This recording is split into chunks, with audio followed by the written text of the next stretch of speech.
I would like to begin by paying our condolences to the people in Palestine who were killed yesterday, and of course have been killed by IDF for over 75 years, but also to the victims of the devastating fire yesterday at Bailey Road. So if you could have a minute's silence for them, please.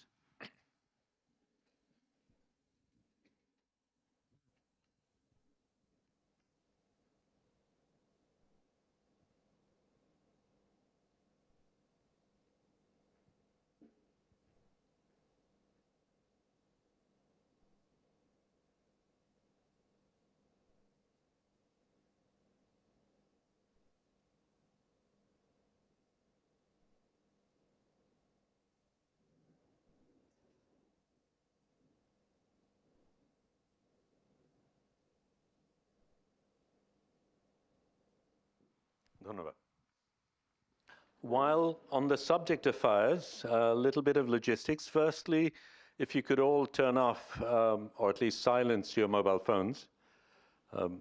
We have two fire exits, one on that side, one on this side. You're free to use either. Should there be a fire, please do not use the lift. There is a toilet here, which is awkward to get to in this situation, but in the floors below, there are toilets in every floor, so should you need that, that's there. The discussion will take roughly an hour, and then we will have a chance for Q&A. I will briefly introduce Siddharth, and I will even more briefly introduce Kabir and Mamun, who don't really need introductions in Bangladesh. In 2011, Siddharth Varadarajan, he became the editor of the Hindu newspaper, but he was the first editor who was not amongst the family shareholding group, as it were. In 2013, he resigned. And it is said that that may have had something to do with his anti-Modi position, but that's something I will leave up to him. But he resigned in protest when the newspaper went back to becoming what it had shifted from, becoming a family-owned and family-run newspaper. He then, along with others, set up The Wire. He continues to be with The Wire, and he's had a long and illustrious career. Something which is very interesting for us and relevant for us, I'm not sure if it'll come up in the discussions, is that he recently won the Red Ink Award for his research and journalism on the Pegasus software, which we all know about, of course.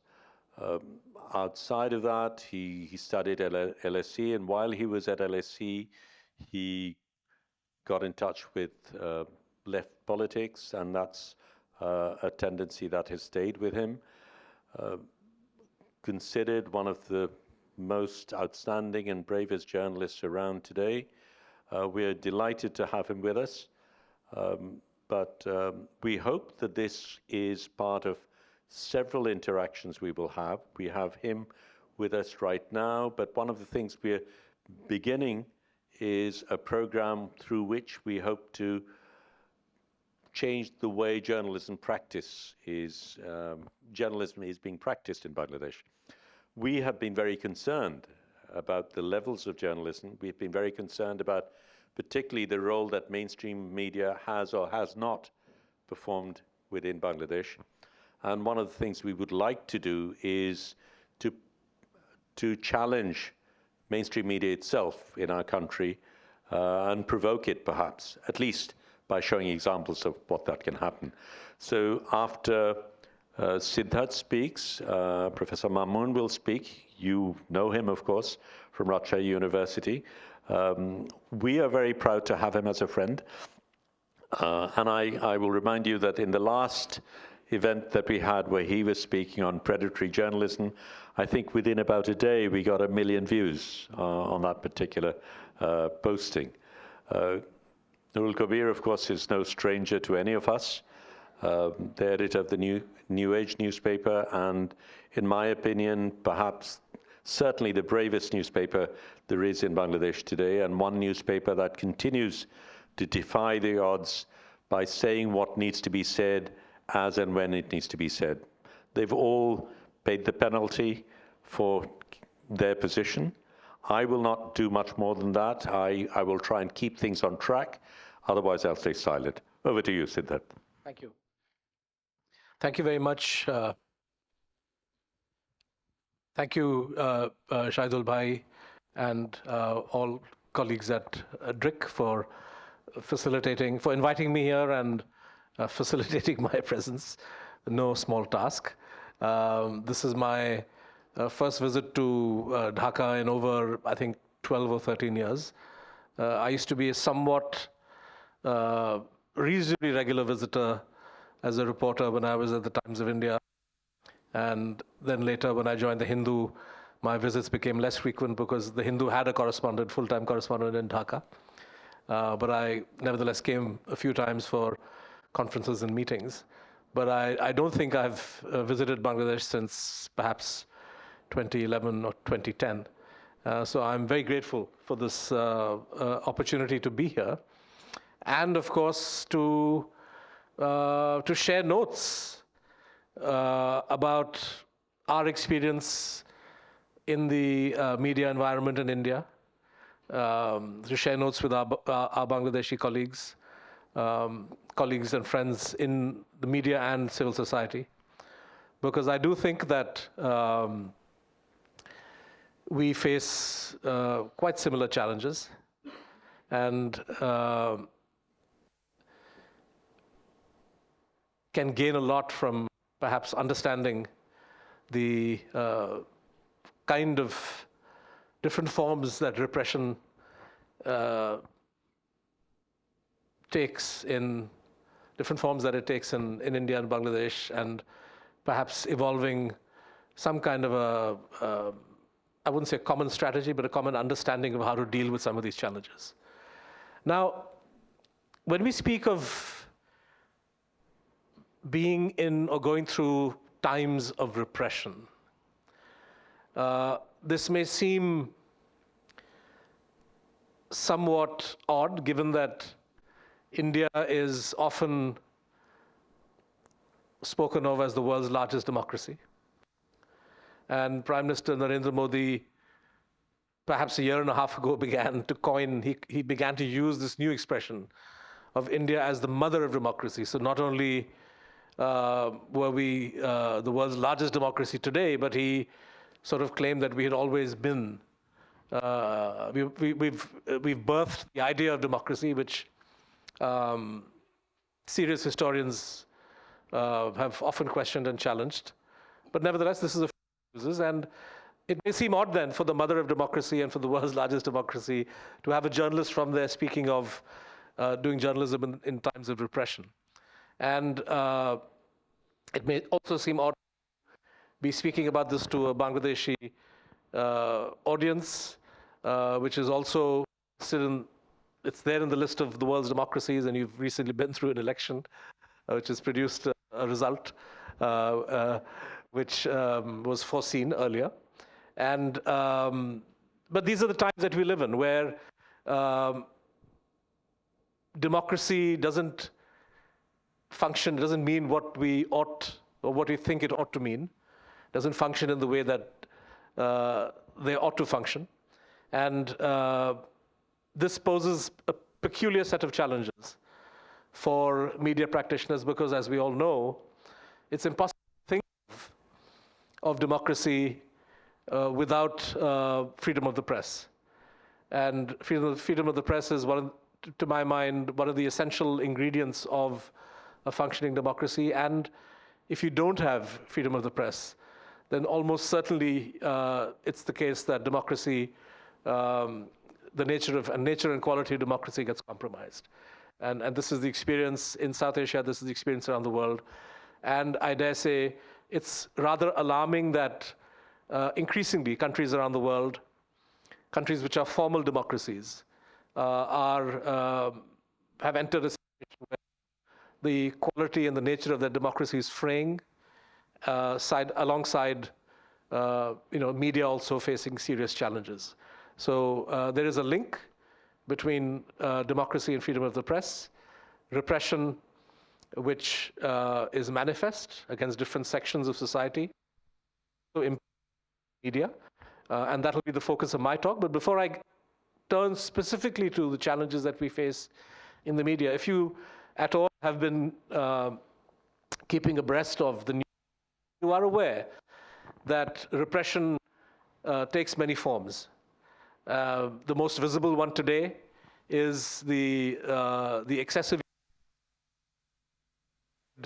against have been peacefully trying to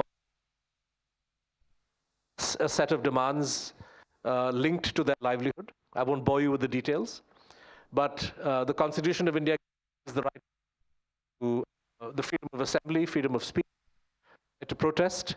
But for the farmers of Punjab, as they march towards Delhi, it's that freedom doesn't apply to them. And they have been repressed with excessive force, rubber bullets, tear gas being fired from the air, and also the firing of live bullets, which has claimed the life of at least one farmer. We also have examples of other forms of repression. You want to swap? Okay. Other forms of, this is better. Other forms of repression. For example, human rights defenders coming under attack, being arrested, or being subjected to all kinds of investigations based on allegations of financial impropriety and so on and so forth. Very rarely is somebody targeted for being a critic, and states which are turning authoritarian have realized that it doesn't help to openly target somebody simply because of their beliefs or views. So you find some alibi, some excuse or the other, and go after them. And we are seeing an increasing pattern and a disturbing pattern in India of human rights defenders, people from the opposition, the mainstream opposition, being targeted for investigations of one kind or the other by investigating agencies. The students' movement in India is target of repression in various ways. It's very difficult for student organizations to hold campus meetings with speakers of their choice on topics that the campus authorities do not approve of, or with speakers that the campus authorities do not approve of. And students there are many examples here now in India of students who exercise their freedom of speech to criticize the vice chancellor or the functioning of their universities and departments being served with show cause notices or being suspended or even being expelled. So students and the student movement is facing repression. Repression against women is evidenced in a wide variety of ways, but most recently in Sandesh Khali in West Bengal, where a politician from the ruling Trinamool Congress was involved in sexual assault or allegations of sexual assault against women and land grabbing. And of course, it took a massive protest by the women of the area to finally have the wheels of law move in the direction of that person getting arrested. And there are other examples too of women being targeted in Manipur, for example, where we've had some of the worst sort of ethnic clashes in the region for several decades. Women have specifically been targeted for sexual violence, for assault, and this is, I would say, also part of this wider pattern. Minorities in India, driven by the ideology of the ruling Bharatiya Janata Party, which is, in terms of their foundational logic, they subscribe to the idea that Muslims and Christians are somehow communities that are not fully Indian, and so they are the subject of various measures, legal, extra-legal. The state governments in various parts of India have developed this very pernicious way of targeting largely Muslim families or Muslim individuals, which is sort of bulldozer politics, or the sort of bulldozer law, where a person accused of a crime, if he happens to be Muslim, before there is any process of law which is underway or that person is tried or let alone convicted, the municipal authorities will find some minor violations in their home and order the demolition of their house. And we've seen many examples of this in states like Madhya Pradesh, Uttarakhand, even in Delhi. And so these are all new forms of repression which are there for everybody to see. I want to talk about the media because that's my profession and my sort of special zone of expertise. And of course, if there is targeting of the media, then clearly the kind of stories that need to be told about what is happening to other sections of society will not get told. And that is, in a sense, what has been happening, or that's the aim of the kind of repression that we see. And today we are in a situation where if I speak of the media landscape, you have TV news channels, perhaps over 200 of them in different languages. You have more than 800 newspapers, daily newspapers. You have radio is still state-controlled. You have private radio, but only in the entertainment space. So there is no news radio as such. But you have a large number of websites, and that's the new dynamic and more exciting part of the Indian media landscape that has emerged in the last decade. And I would say that today the television space, from the point of view of journalism, is absolutely barren. You have you have channels with a lot of money, a lot of resources, but which essentially believe in echoing the government's version of events and will faithfully serve as mouthpieces of whatever message the government wants, of the Modi government. And this is true of pretty much all our national TV news channels. You have some variation in the languages, in Tamil Nadu, for example, or in Karnataka or Andhra Pradesh, but in North India, and as far as national English language TV channels are concerned, the government pretty much has them all under control, either because the proprietors themselves openly support the ruling party, or because they are risk averse and do not want to antagonize the powers that be. So for one reason or the other, India's television news is not a place that you will turn to get any kind of genuine journalism. India's newspapers, there are still a few that are fighting the good fight. My previous paper, the Hindu, for example, or the Telegraph in Calcutta, you have the Deccan Herald in Bangalore. You have some examples, but essentially the print section of the media is also, has also chosen to play it safe. And the largest titles, certainly the Times of India, the Hindustan Times, which are the biggest newspapers, again, pretty closely echo the official version of events, only occasionally deviating from the sort of official line on a number of things. And whenever they do mount critical stories or are critical, they are careful never to be critical of what's called the number one and number two, which is Prime Minister Narendra Modi and his all-powerful Home Minister, Mr. Amit Shah. That leaves us with digital, where all the ferment and excitement is happening. I'm part of that landscape, The Wire, but The Wire is not the only one. There are dozens of websites of various kinds, and apart from organized or institutionalized websites like ours, right? The Wire is about 40 employees. You have other websites that are slightly smaller or larger, but you have a lot of, thanks to video reporting and YouTube, platforms like YouTube, you have literally dozens of, or maybe hundreds of YouTubers who have emerged as a very definite part of the Indian media landscape. And if you look at the kind of following that they have and the kind of views that they generate, it's much larger, topic by topic, than some of the sort of mainstream TV channels, as far as any kind of measurable metric is concerned. And I'll explain that a little bit in a bit more detail a bit further down. Now, about 2 years ago, 2 or 3 years back, there was a group of ministers' report that got leaked in India, which spoke about the government's discomfort with its inability to control the narrative in the digital media space. So they were quite confident and quite happy that they were on top of the situation as far as TV goes and as far as newspapers go.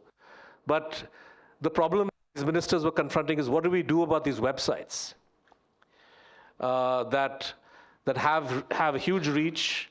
And of course, the way the government put it was that these websites spread disinformation and fake news. This is the way that they would sort of try to justify their wanting to take action. But essentially, a great deal of unhappiness with the fact that you have this vibrant, independent media in the digital sphere that is not amenable to government control. And the challenge that the group of ministers posed was, how do we deal with this? How do we ensure that the government's narrative is carried everywhere, and that the digital media's narrative does not somehow muddy the water? So, posing that as a challenge, the government has with an approach which would somehow hamper the functioning of digital media. And that's what I'm going to talk about. And you will probably recognize some similarities with the situation in Bangladesh. But I want to divide the forms of repression of the media into 4 categories. These are sort of a 4-pronged strategy to control what the media does. And some of these strategies are, it's not that the Modi government came up with them, they are pre-existing strategies. And some of them, of course, are new. And, broadly speaking, the four strategies that I want to talk about are financial, legal, weaponizing fake news to build a counter-narrative, and targeting content distribution. Because without the ability to distribute your content, a media platform is not worth anything, right? You can have the finest stories, but if it's not reaching readers or viewers, then there's no point. And the government has cottoned on that one way to hamper independent journalism is to, of course, make sure that those stories don't get done at all. But another way is to make sure that even if the stories do get done, they don't reach the people in the way that they used to 3 or 4 years ago, because of devising new ways of controlling dissemination of content digitally. And I'm going to just quickly run through these in the next 10, 12 minutes. Financial. The financial forms that government pressure takes are pretty obvious. Those newspapers, websites, or TV channels that rely on government advertising as a source of financing have traditionally always known that if you rock the boat, if you do stories that the government doesn't like, then you're not going to get advertising. And this doesn't matter so much for the largest newspapers, because they are quite profitable without having to rely on government advertising. But for medium-sized or smaller-sized newspapers, government advertising is crucial. And if you examples of government advertising being withdrawn as a punitive measure when the government of the day is not happy, and this is true at the central level, as far as Narendra Modi's government is concerned. This is also true of state government advertising. And here it's not just the BJP that would be doing this. You would see a pattern when it comes to other state governments that are run by opposition parties as well. They all, and this is a very traditional method going back to the last 40 or 50 years. You would imagine that government advertising, because it's paid for by the taxpayer. So this is not the private money of Narendra Modi or Mamata Banerjee or MK Stalin, right? This is taxpayers' money. But you find that this money is spent as if it were the personal money of these parties, and rather than following any kind of objective criteria, it is used as a method to award or reward certain channels and to punish others. Interestingly, we've seen how some of the most horrible news channels in India, there's a channel called Sudarshan News, which is full of communal propaganda, anti-Muslim propaganda. If you tune into that channel, you will see lots of government and public sector advertising. Even though that channel violates every norm of journalism and perhaps breaks the law with its inflammatory coverage, but nevertheless, it is patronized by the government and it gets government money. So advertising is one method. Putting pressure on advertisers, so in other words, private advertisers who advertise in media platforms that are critical of the government. We know of examples of private advertisers getting phone calls, getting pressure, that please stop supporting XYZ show, XYZ program. And since even in the liberalized economic sort of scenario in India, private companies still have a lot of interaction with the government is able to have its way. If you are a channel or a newspaper or a media platform that the government doesn't like, of course you won't get government advertising, but they will also do their damnedest to make sure you don't get private advertising. So the organization is financially squeezed. And then of course you have the use of income tax authorities, other kind of financial investigating agencies that can put pressure. To give you an example, during COVID, one of the Hindi newspapers, surprisingly, did a bunch of investigative stories on how the number of deaths from COVID in the state of Uttar Pradesh was much higher than what the government was admitting. And they visited Shamshan Ghats along the Ganges and actually tabulated the amount of firewood that was being used and said that, and then they came up with an estimate of the actual number of COVID deaths. And the stories were deeply embarrassing to the government. After the COVID wave dissipated, and in a not so obvious manner, the income tax authorities raided companies associated with the Dainik Bhaskar group. And lo and behold, six or 7 months later, whatever spark that newspaper had shown was quickly extinguished. So we have examples of the misuse of investigating agencies. The most recent example we have before us is the action taken against NewsClick, which is a left-wing website in India that was very active in covering the farmers' protest earlier. And they have been subjected to a whole series of draconian investigations and probe into their finances with allegations which clearly cannot be sustained were they to ever go to trial. But the government is quite happy to make arrests, and they've arrested the founder of NewsClick under the anti-terror law, which means that getting bail is very, very difficult. And so he can be held without trial and without bail for several years. So the government doesn't need to even prove its case, but the damage is done. And you manage to in a way, hurt the ability of that news organization to do the work that it was doing. So NewsClick is a very good example of this kind of repression.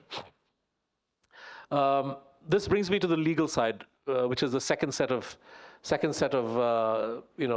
measures that the government has. And of course, the traditional legal tool to harass media has been defamation, both civil and criminal. India is one of the few democratic countries to have criminal defamation on the statute books. And typically a powerful politician in this house that is unhappy with a certain story will file both civil and criminal defamation, and as a form of harassment. And The Wire, of course, is dealing with a number of these kinds of cases, but so are other media platforms that have annoyed the powers that be. This is, as I said, the traditional form. Defamation has always been there, has always been misused. When I was editor of The Hindu, this is back in 2011, 2012, I had defamation cases filed against me by the Chief Minister, Jayalalitha at the time. And of course, that tradition of using defamation continues to this day, and it's used also as a tool against political opponents. And there is now a new and disturbing twist in the way defamation is used, which I will come to in a second.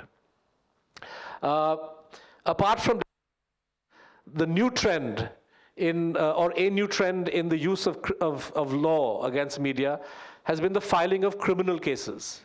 So we've seen many examples of reporters doing stories that are critical of the government, of the police, of the civil administration, getting charged with crimes under the Indian Penal Code.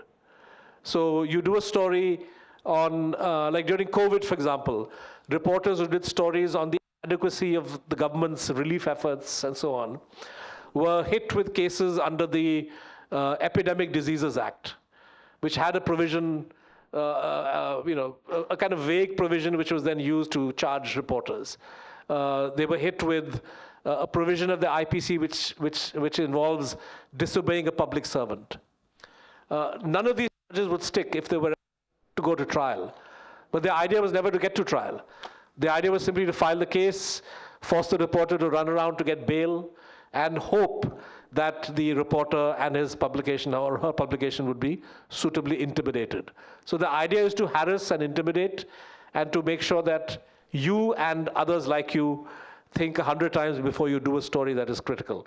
To give you another example, some people did a story on, including The Wire, a story on, there was a farmer who was killed during the farmers' protest in Delhi a few years ago. And the police claimed that the farmer died in a tractor accident, whereas eyewitnesses said that the farmer had been shot dead. Reporters who said that the farmer had been shot dead, some of them were charged with sedition for making this claim. My reporter who did the story, by interviewing the grandfather of the dead farmer, was charged with an offense was charged with communal hatred. Can you believe it? Because the farmer was sick, and of course there was no allegation. The grandfather didn't say that people of other religion killed my grandfather. It was just that he happened to be sick. So the local police threw in section 153, which has to do with communal propaganda, and simply for reporting the allegation.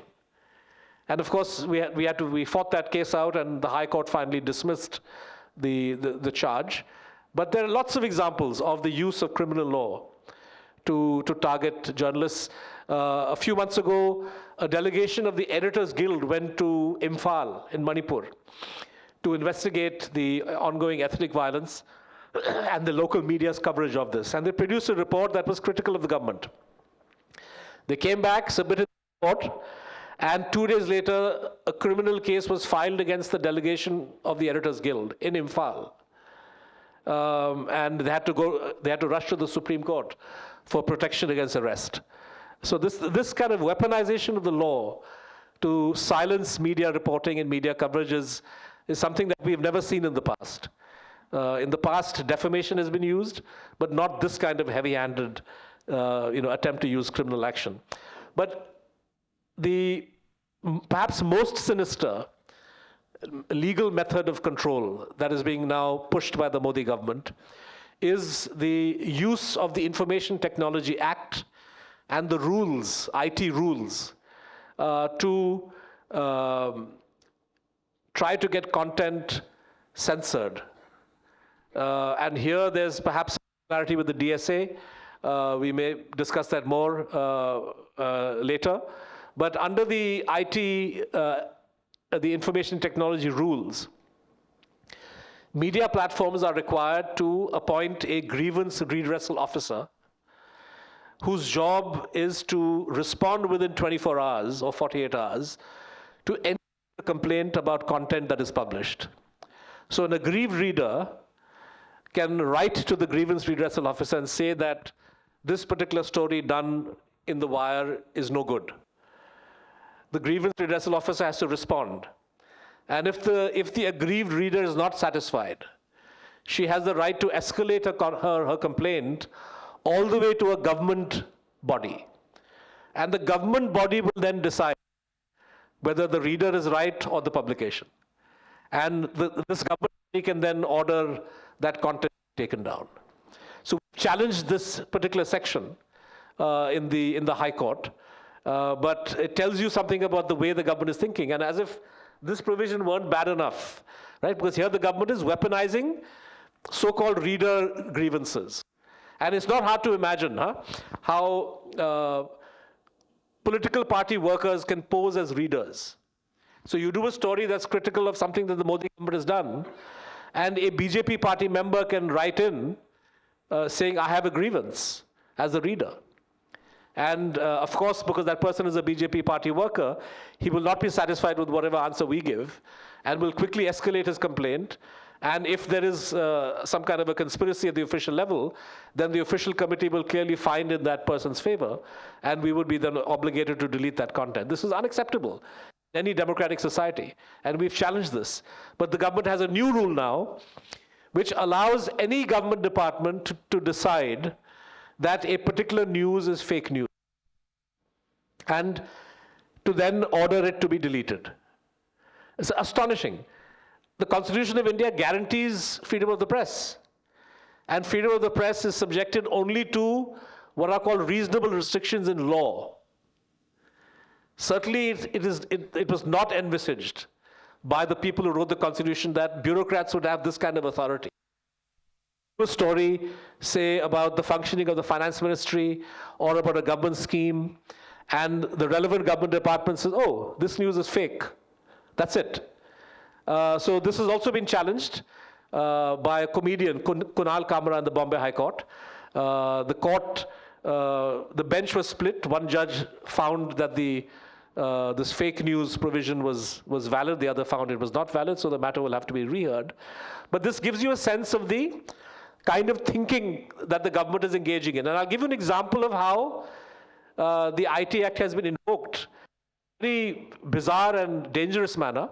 There's a magazine called Caravan, which is one of the reputed sort of Indian long-form journalism magazines. And they published a story last month, on the torture of civilians in the Pooch district of Jammu and Kashmir by the army. I won't go into the details about the incident. The incident itself had been quite widely reported in December and was so serious an incident that the defense minister himself went and visited families and in a way apologized for what had happened. So there's about the nature of the incident.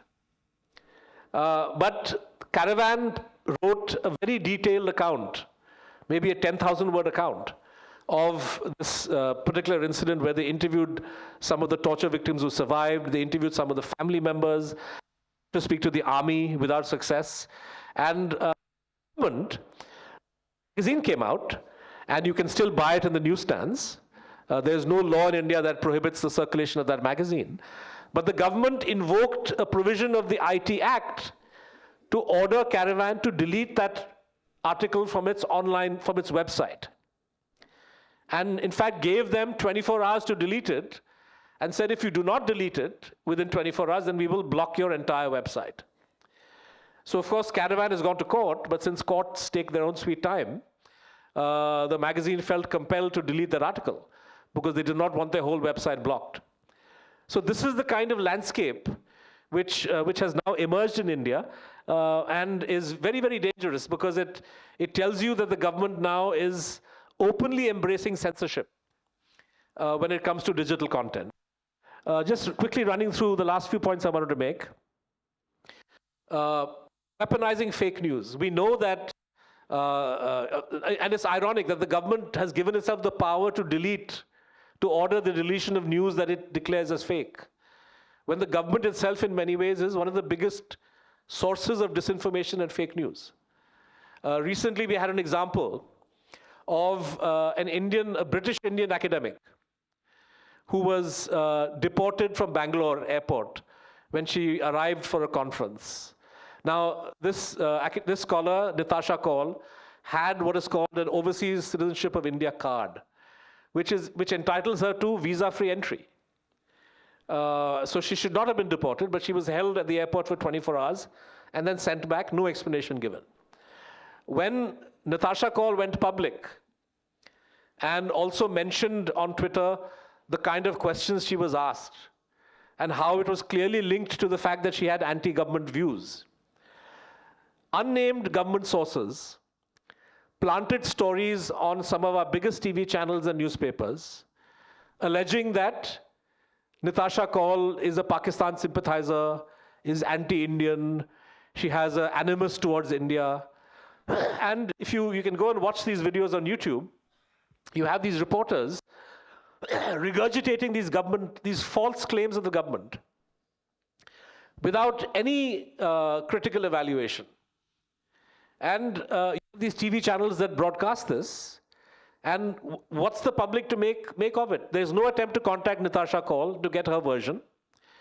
She is alleged by these unnamed sources as having praised terrorists in Kashmir as freedom fighters, something she's never done. So all this kind of fake news is put out by the government unofficially through channels. And I would say that this is also, we should also consider this a part of the repression of genuine media, because you are using one section of the media to attack the coverage that this independent digital section is doing. And this also has become increasingly a part of the government's sort of playbook. So you have troll armies, you have the IT cell of the ruling political party with hundreds, if not thousands, of paid activists whose job it is to smear journalists, to spread disinformation online. And this is now today also part of the media landscape. The fourth technology of repression is the targeting of content distribution. I think this is something that's very important, and we need to pay attention, because as media becomes increasingly digital, and as media consumption becomes increasingly digital, like young people here, I don't know if it's the same as in India, but I'm sure it is.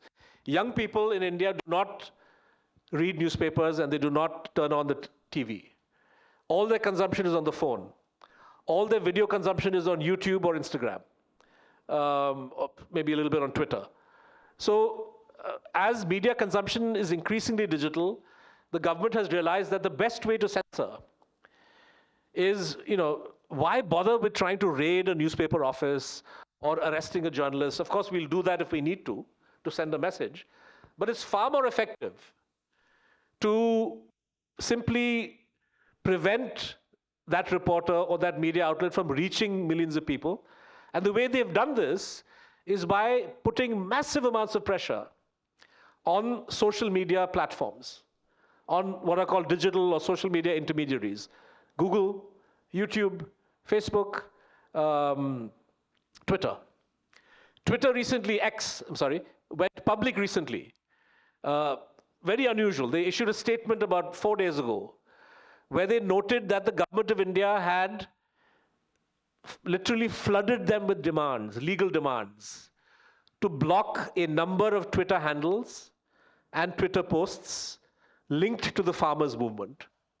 And in Twitter's evaluation, these were legitimate forms of expression of speech, but they said we have no recourse but to implement the government's legal order, else we would face consequences ourselves. So think about it. Farmers are physically stopped from marching from Punjab to Delhi. And they're doing so peacefully, but they're stopped with violence. When they turn to social media to tell their story, because big media is not telling their story, when they record their videos, when they broadcast images of the kind of repression that's been unleashed on them, the government tells Twitter, please block these tweets, please block these handles. So there's no way for the farmers to even tell their story. And this kind of method is also in Patna. There was a recent incident of young unemployed boys and girls protesting against the railway's refusal to, they'd apparently advertised for jobs and conducted interviews and delayed the recruitment. I mean, this kind of thing happens all the time, but it's not, but it's something people have the right to protest. And when these kids protested, the police used violence against them. And there were some YouTubers that shot videos of this kids being hit with lathis. Within half an hour of those videos being uploaded on YouTube, the government of India was able to get YouTube to delete them.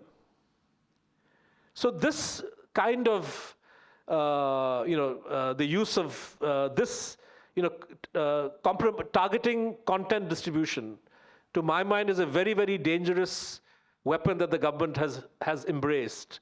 And it has another equally pernicious element, which is that, when you do a reporter, dissemination depends on the platform. It also depends on virality. It depends on a critical mass of people liking and sharing. If you somehow can send a message to the wider public that liking the story or sharing the story can land you into trouble, then that reader or viewer will think, 100 times before they do that. So we've seen random cases being filed. And here I want to mention this idea of third-party, cases. I think you have that feature in the DSA too.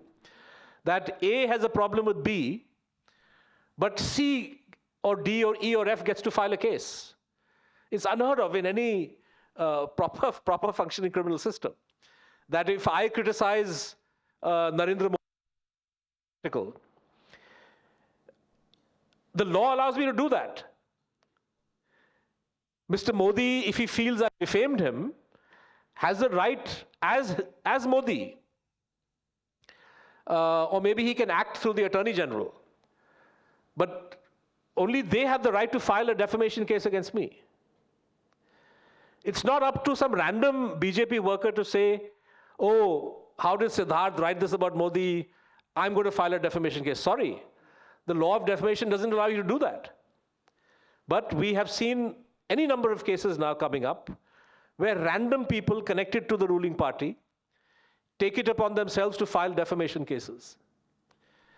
Jignesh Mevani is a Congress legislator in Gujarat. He tweeted last year or a year and a half ago, he said Mr. Modi is a follower of Nathuram Godse. Godse is the Hindutva fanatic who assassinated Gandhiji.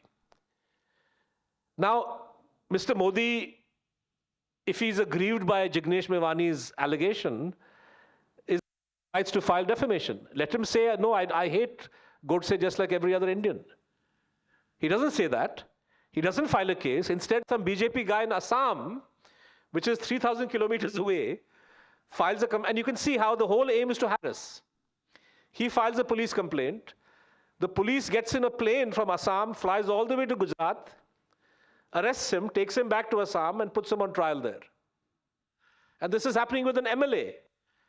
So you can imagine the message this sends to the wider public, that you see something that's a little contentious or controversial. You see a meme. There was a case of a cartoonist in West Bengal who lampooned Mamata Banerjee. And he got arrested. And it took a year. I think he was released after, first, it's absurd that he should be arrested or should even have spent time in jail.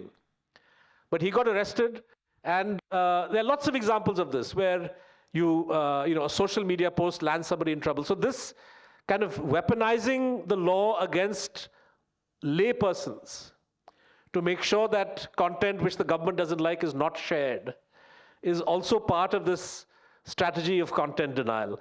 Now, I have 2 minutes left. I want to quickly run through what the answer is to all of this. Like, how do we at The Wire and how do our colleagues in the wider Indian independent media landscape deal with these challenges?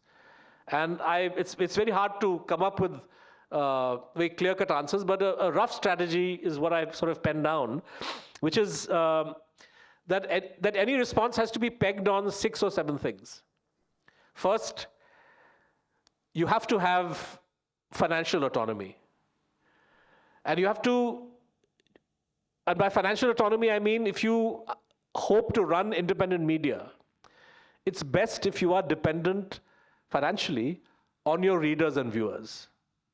On readers and viewers, on citizens at large, particularly readers and viewers. So either in the form of subscriptions or in the form of donations. The wire runs on donations. The minute you set up a media company that is dependent on an angel investor, you will, and the heat, when the government turns on the heat, that angel will very quickly turn into some kind of a shaitan and will say, bhai, ye story mat karo, ye story mat karo, and very quickly you will find that there's no freedom of press. So financial autonomy is essential. Finding ways to directly connect to the reader and viewer. You need to develop distributional autonomy. This is easier said than done. All of us in the digital media world, and even big media, rely on Facebook, Twitter, WhatsApp, YouTube, Instagram to reach millions and millions of people. And perhaps we can never replicate that by ourselves.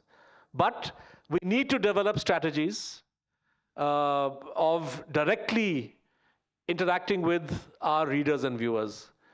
So through newsletters or other forms of audience interaction, you have to create a method of directly engaging with readers so that your reader and viewer is accustomed to coming directly to you, rather than simply relying on getting a link that is sent to her or him through social media. And the more that you are able to have distributional autonomy, the harder it will be for the government to kind of block access to your content. The third is very obvious. In these times of repression, adherence to the most rigorous reporting standards possible is essential. You can't, if you aspire to be independent journalists, good journalists, then it's the reporting standards have to be of that level. And particularly at a time when the knives are out and the government is looking for any old excuse to target media, there has to be attention paid to make sure that there are no errors in reporting, that facts are checked, double checked, triple checked to the greatest extent possible, because not doing so can expose you to legal challenges which are then much more difficult to fend off. Use technology, data, graphics, and multimedia in an intelligent way so that you tell your stories differently. There are any number of great journalistic pieces representing a great investigative effort that wither on the vine of public attention because they aren't written well, or because they aren't presented properly, or because they, we need to, this is a very kind of mundane technical point, but whenever publications like ours are looking at the design of a website, we seem to spend all our time looking at dummies of how the website looks on a computer. Whereas we know from data that 80% of readership comes on the phone. Yet we all somehow come up with a master design that is designed to fit a computer screen, and then we figure out how will this look on a phone, as opposed to the other way around.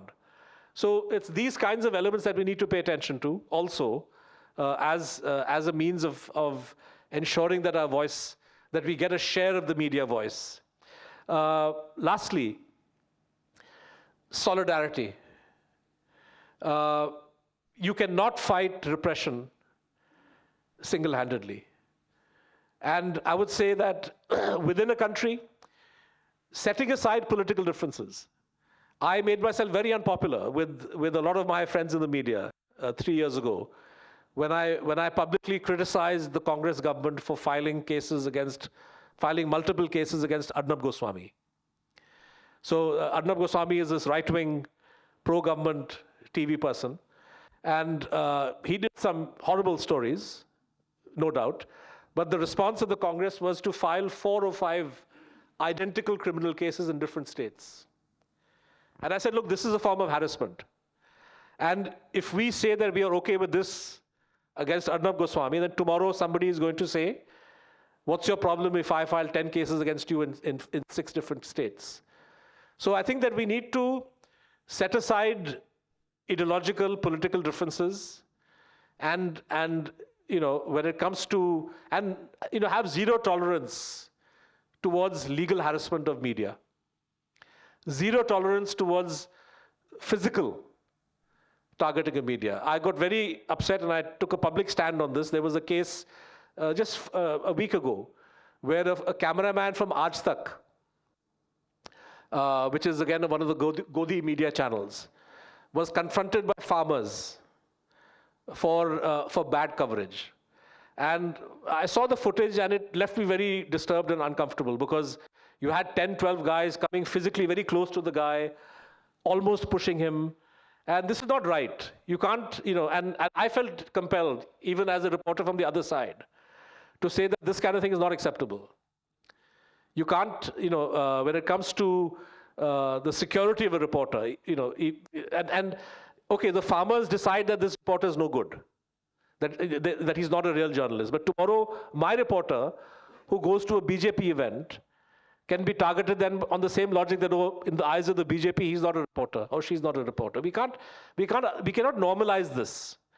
So solidarity when journalists are targeted, it's a different matter that it's only guys like us who speak out for everybody else. Like when we were arrested or targeted, I never heard right-wing journalists speak for us, but that's fine. But I think this principle is very important, that we stand for each other. And I'm happy to say that there is, today in India, the press clubs have become active. And when there is repression,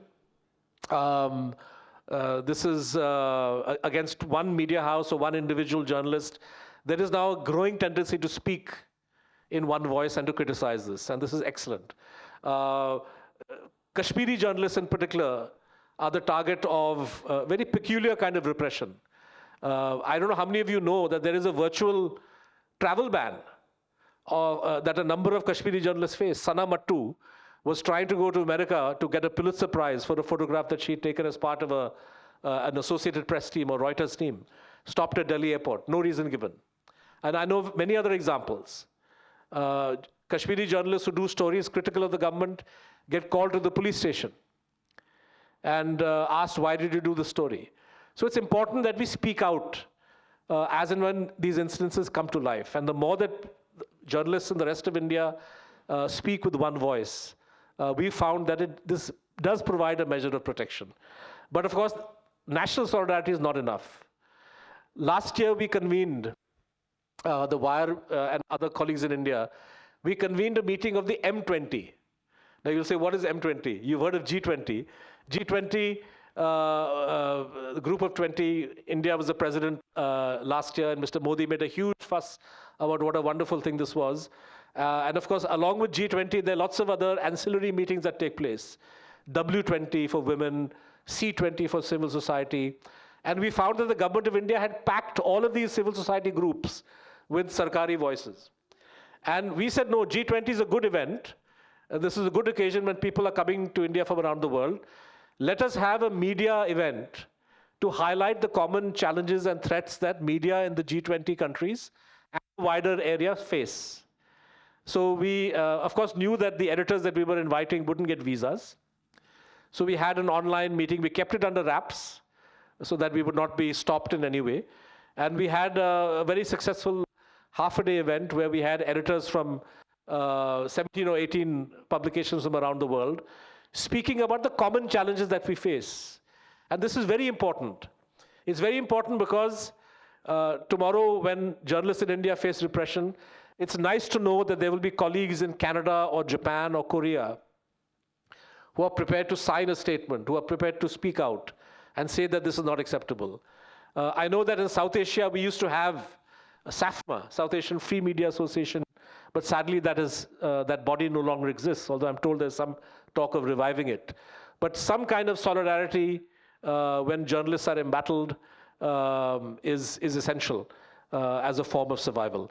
And I see this invitation that you've extended to me here as a very good indication of that sense of solidarity, because we face common challenges. And it's been an absolute honor and privilege for me to share my thoughts with you. And after we hear from our two colleagues, it'll be wonderful to take part in an interaction on this broad topic. Thank you very much.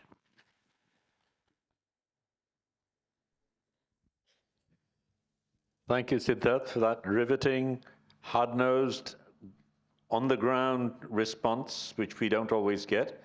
I will now move on to Professor Mamun from Rajshahi University for his comments. Thank you, Shadul. I'm feeling privileged to be here today and honored with my colleagues and seniors. What Siddharth just described today is wonderful in a way that what we need to do, how we need to progress, if we at all want to progress and come out of these undemocratic and fascistic tendencies around here and other places as well. I'm also, this is a coincidence in a way that last year I presented here a paper that's predatory journalism in Bangladesh, the rise of predatory journalism in Bangladesh. I theorized that thing, and only last week I was here in Dhaka interviewing editors and senior reporters and the assignment editors. I will not mention any of them, those names, but this is in a way that an opportunity for me to recap that argument I posed there, why we are here, what we are in, that Siddharth said here, but why we are here. That's my question. As an academician, I'm not a journalist, working journalist. I do work with journalists, but I'm more in academia. So that is my point. I will firstly recap that thing, that research project within very briefly, and then why this thing is happening. What are the structural reasons for that? That I will try to theorize for a few minutes, and then what I imagine the new kind of journalism, how the new kind of journalism can appear for our better good. That's the last part of my my delivery here today.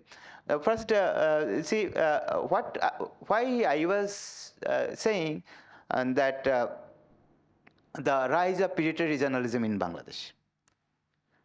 Why I'm saying journalists and media houses became a predator that that attack people, that delegitimize dissenting voices in a very dirty manner. Not through legal procedures, but there are many other that weaponize everything in a way. See.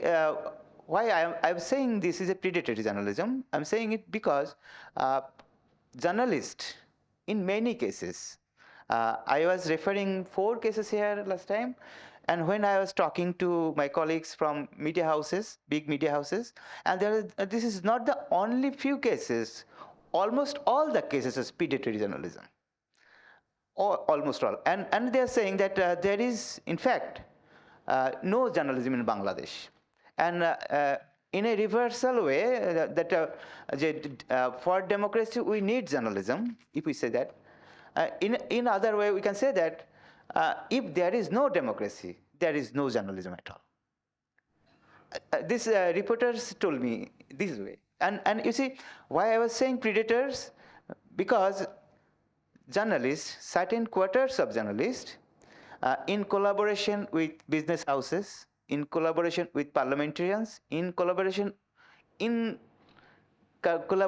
with spying agencies, are targeting people, targeting dissenting voice, delegitimizing them, putting them in jail, torturing them, violating their dignity, and there are thousands of cases in Bangladesh. And when I was interviewing my colleagues here in media houses, they're saying that yes, in last 10 years, we didn't face it in 2012 even, that even the DGFI will, a junior officer from DGFI will give a phone to the editor that you must turn down the story. You must write the story this way. They were saying that usually it was a case that when they were disgruntled, they were unhappy with some story, they will say that perhaps there will a telephone call will come from the Prime Minister's office. A senior secretary will request the editor, and the editor was not bound to accept that request. And now what's happening? They're saying that I am forced to do that. If I don't do that, I lose the job within minutes. And not only that, if I challenge it, they will sack me.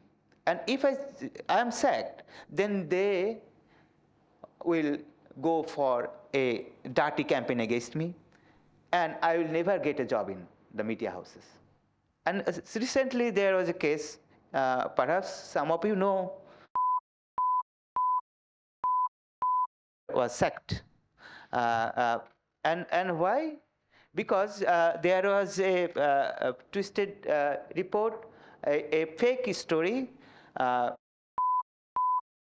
trying to put in the print, and they this time denied it, that this is not a proper story. And within 15 minutes, people from the owner came and said, either you put the story or resign right now. In 15 minutes he put his resignation letter and come back. This is the scenario, and this predatorship, why this predatory aspect of journalism appeared. You see, the nexus we are in the parliament, in the military, in the media house, all these are a connected nexus, and connected with businesses, big businesses, without any regard for legality, without any regard for people's right, anything. But they are doing business in a way. It's a kind of primitive accumulation is happening right now in Bangladesh. What we were saying, there is Anubhai, he was doing wonderful job in economics, and he was saying that we have a kind of capital formation. The lumpen bourgeois is emerging in Bangladesh in the 80s. But what is happening now, and why? And I'd say that this is, if we stay with the ideals of journalism, it was a time before. We are not right now living in that time. I will say that this predatory journalism appeared only because some structural reasons are there. What are the structural? Major two of the reasons is this. One is economic transformation. I'm saying that the liberal economy transformed into a neoliberal violence against everything, anything, even bondage between people. This is one thing, and there is the rise of digital platforms and digitalization of society, and big data and AI and big technology companies are taking hold over everything. And these are the major challenges that allow those reporters to become predator, because you don't have any safeguard against for your privacy. Your privacy is, there is no privacy. Your every footprint is tracked. And what the spying agencies and media doing? They are collecting those information to delegitimize in the public sphere. What you are doing in the public place and in a public space, they will delegitimize you through your private life and private issues. They will collect those things because everything is on the there. And you see how we can theorize this time. One theoretical argument is like this, that there was a time that sovereign power control everything. The king is the law. King decide everything, life and death, everything. Then there was a liberal economic time, what we are saying biopolitical regime. For Foucault and others say that for last 200 years we were biopolitical. And biopolitical regime, what biopolitical regime do? They aspire for more economic growth. And for more economic growth, they take care of the people.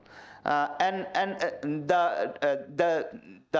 prison house become a place where you can learn things and come back to society and work for the people. This is the ideal that people may be deviant, but we have a panopticon. Through this, we will correct them. We will get them back from the jail, and they will be more active worker, and our economy will rise. But economic growth sliding and sliding for many years, and then what happened? We imagined a different kind of economy, that is neoliberal economy. Here, growth of commodity is not the concern. Growth of commodity is not the concern. Production of things is not the concern. Concern is production of consent, production of you see the people, a kind of people whose leisure is also a source of revenue. This is a time. It is a time that the liberal journalism, what we imagine as an ideal, is not fit to this time, I think. And for that, if that liberal ideals are not workable, you see, most of the major media houses, our media houses, or any other country, see, there is a kind of difference between India and Bangladesh, because you have at least some structural and institutional protection over there. And in Bangladesh, there is no institutional protection. Here, police say what PM say. Here, courts say what PM say. Here, media say what PM say. Everything is coming from the single mouth, and everything is truth if she told that. And everybody here, if they told anything contesting that issue, contesting his or her argument, he will be sued, he will be in jail. Digital security is there, Digital Security Act is there. And that is the reason, as Siddharth said, that there are many, like where I think it is quite impossible to have a platform like we are in Bangladesh, working from Bangladesh. You see, Netra is always, we can't see a Netra. Netra is publishing, they stay overseas, and their news, we can't see their news in our devices. It is quite impossible here, because the kind of nexus I'm saying, I think India is far beyond that. And that's why there is still possibility to do some independent journalism through platforms and through YouTube. I appreciate many of them, and I listen them and enjoy their arguments against the planted stories by the BJP and RSS groups. But it is quite impossible in Bangladesh still now. And because this is all because the technological transformation and the economic structuring we are having today for last couple of for more than a decade. And what is the way out? How should we go for a new journalism? This is my last point that I want to make. See, still I believe that news is valuable, sellable. And as a reporter or as an editor, you can depend on that. Make your news valuable for the people. Imagine news in a different way. The way we imagine news is structured in a state imaginary way. The way we need to imagine news today is from the point of view of our locality, our space, our time, and connect it, and it will sell, I think. And this is the time, not a big media house. It's a time for small platforms, and it is a time for individual voices. Of course, all these voices should be connected. All these voices should be connected to make a bigger change, but we have to initiate from ourselves. This is a time of repression. This is not only a time of repression. This is, you see, repression, what extent it taken form in Bangladesh, the repression in many ways. But if I am not repressed, I am depressed. Because I'm not allowed to say anything. I'm not allowed to put a single step out of this structure. In university, in the state even, you can't put any step. You see, there is an explanation today, what Prime Minister said about the fire event last night. We told many times to safety route, create safety route in buildings, and nobody listened to it. And media is putting that story. It is not a story at all. You need to imagine a story in a different way. And why this thing happened, and why the government is escaping this, why government is putting this kind of arguments for this. And there are many events, fire events here, many building collapsed, many hundreds of people are murdered. It is a structural murder. And no media houses is asking the question. And I need those kind of people who can imagine and ask the question. This is the only way out, that you have to first interrogate your own self and create your own ideas to how to ask question, how to defend your own self. This is the only way out, I think, at this time, because this is a repressive, I said this time not only repress people, but also depress people. And this depression is, in a way, have a economic value.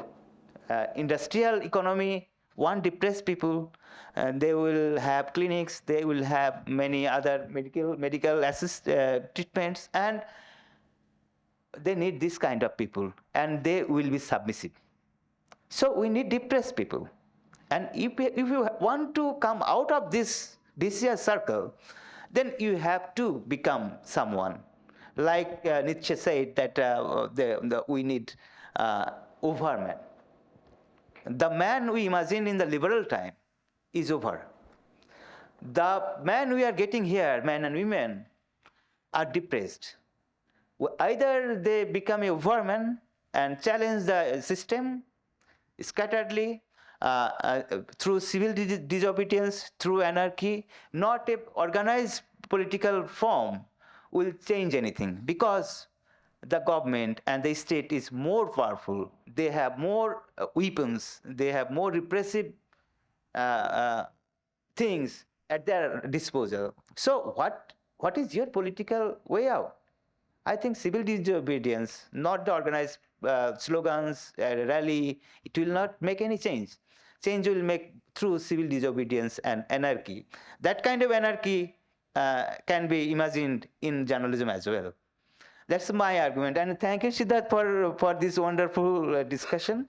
I will come back if there is any question again.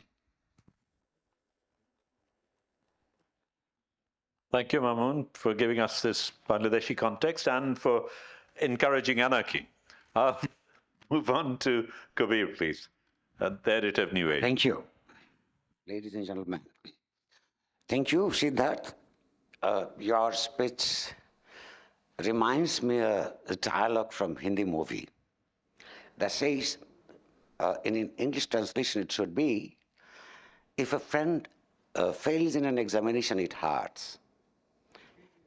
If the friend stands fast, it hurts more. So some of us thought that we are in a serious position in terms of doing some journalistic exercises in our country. And now we see the mother of democracy that is called by Modi is no better than us. So what happens is I'm happy that we are not alone. Again, so I'm happy if some democratically oriented journalists in India needs to try to change their position in their own country. And if some of us need to change our position in our country through at the political level, say, through democratization of our state and society, we may fight together. I'm just starting with the sense of solidarity, which I will come back again.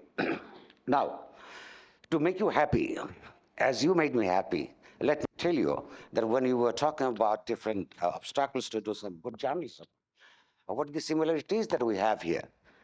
And I will try to point out one or more additional things that perhaps you haven't yet gone through. First, before entering into my brief discussion on the journalistic scenario here, let me defend our Prime Minister Sheikh Hasina vis-a-vis your Prime Minister Modi.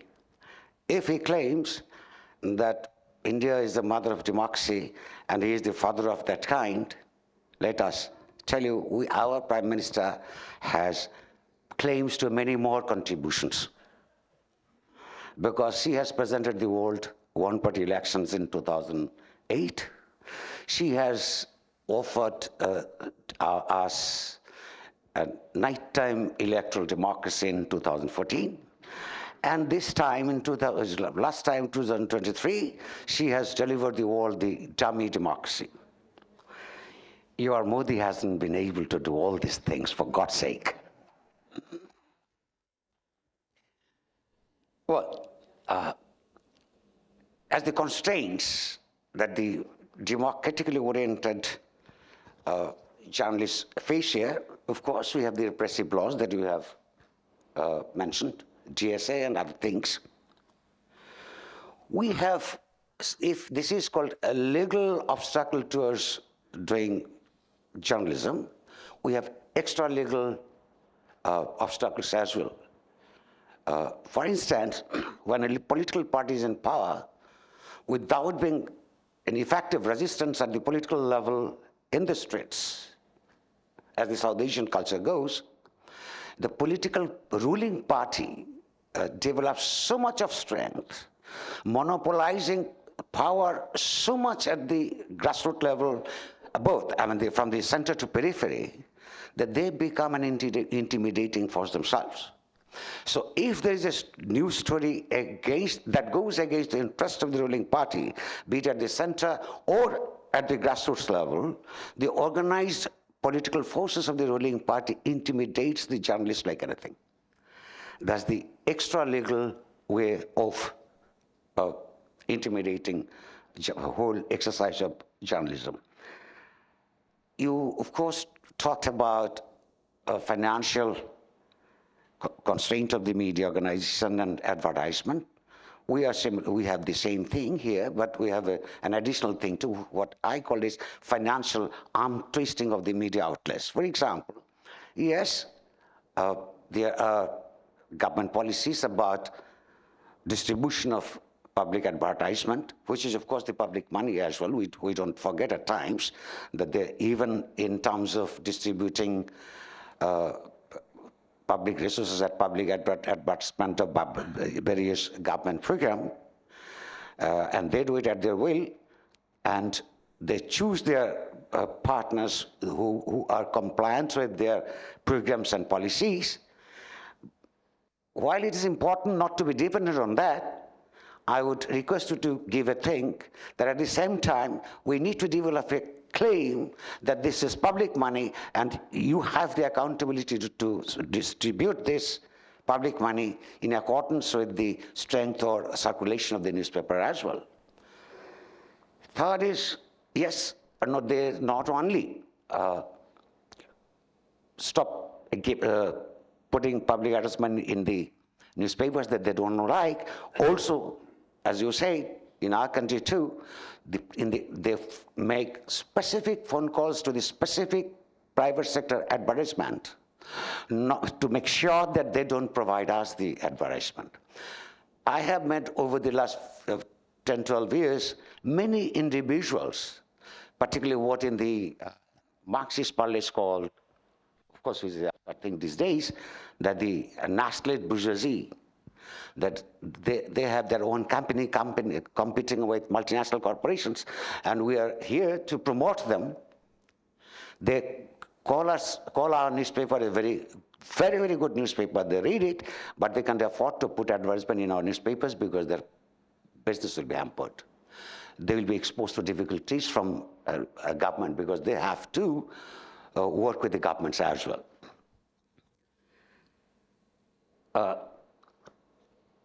We have another problem, as you might have known by now. If you were in this city for 2 days and talk, say, 4 people, you will be knowing that Bangladesh, unfortunately, has become a society which is perpendicularly divided on political lines. And that's not all. There's a binary. Either you are a BNP or if you are critical of the government, so you are a BNP guy, and if you are critical about the BNP, you are a Awami League guy, and that's not all. If you are critical of, say, opposition parties, you will be called a Bakshali. Bakshali means one-party thing, a fascist thing. And if you are supportive of or critical of the government, you will not only be called the BNP Walas, but you will also be called Jamaat, Razakars, fundamentalists. So that creates 2 different situations for the journalists, very critical situations that they have to face almost every day. While it's the most important thing for any journalist, any democratically oriented journalist, to remain critical of power without considering who is in power, BNP or Jamaat or Awami League, but with this binary thought process existing every day, every moment, one is really self-censored to write things the way he or she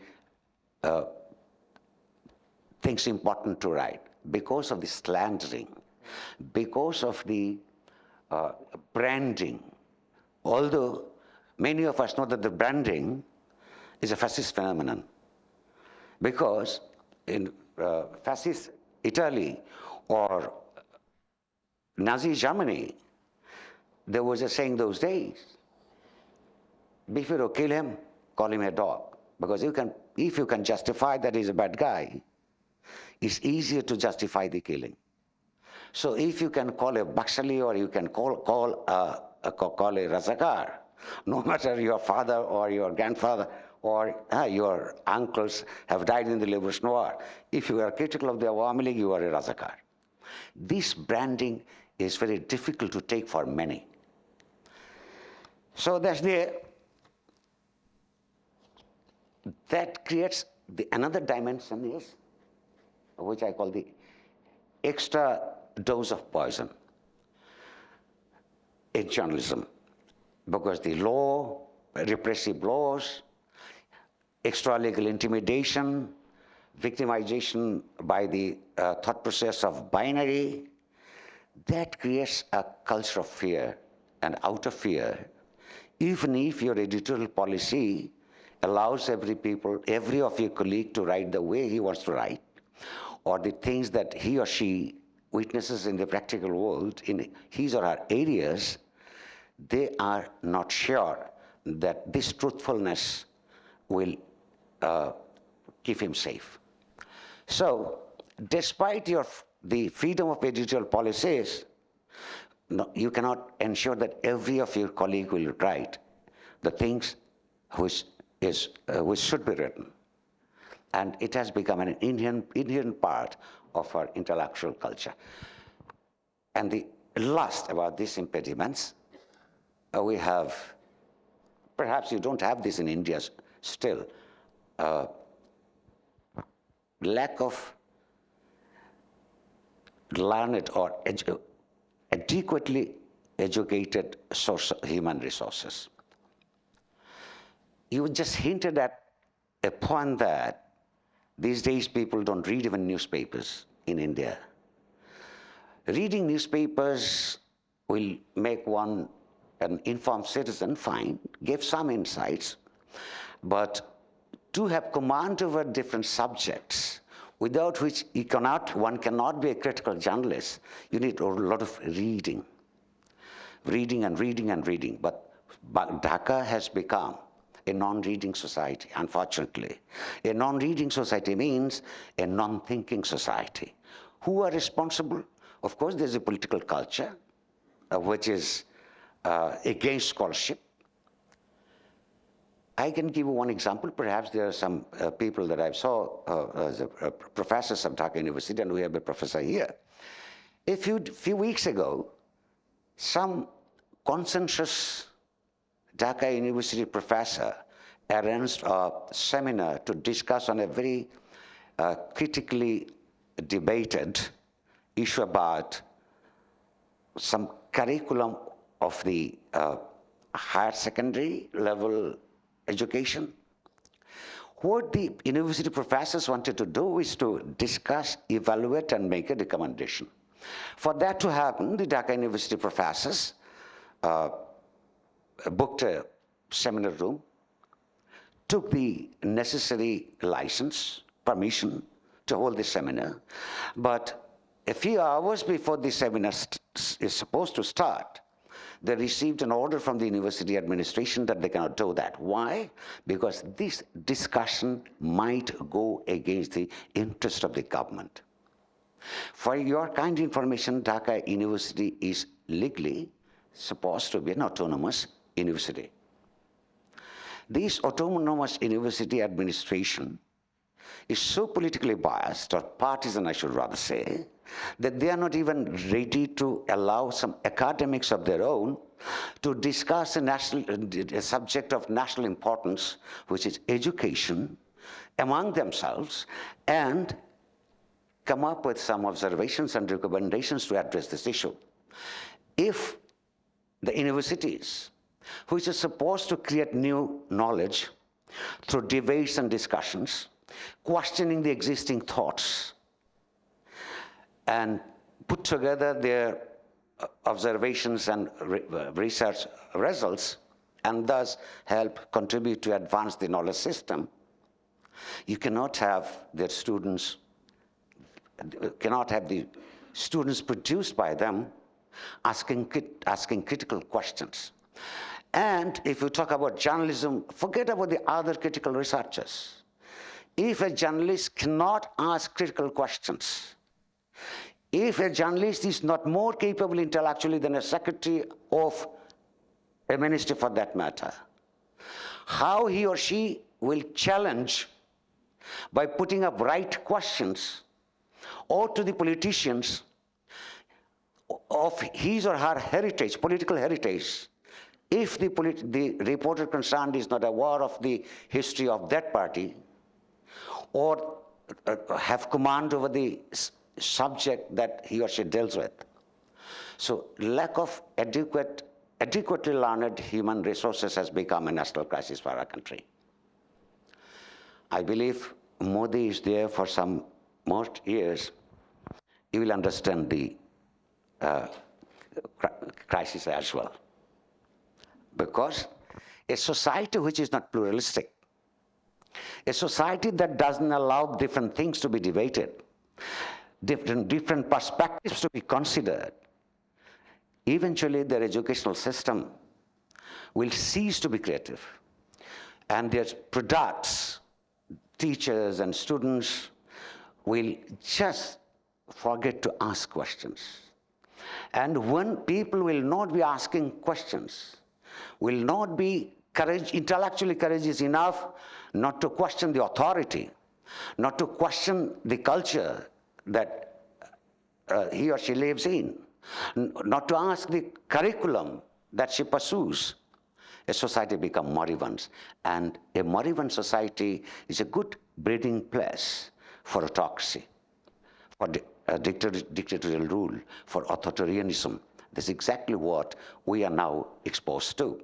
So this is not just the crisis of journalism, this is a serious social political crisis. Well, to point to another question that the audience, very thinking people, as I believe, here, I will request you to think about it, that we have an authoritarian government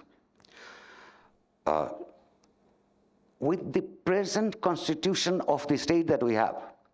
Even you have a properly elected authority to govern this country, you cannot have a democratic prime minister. Why?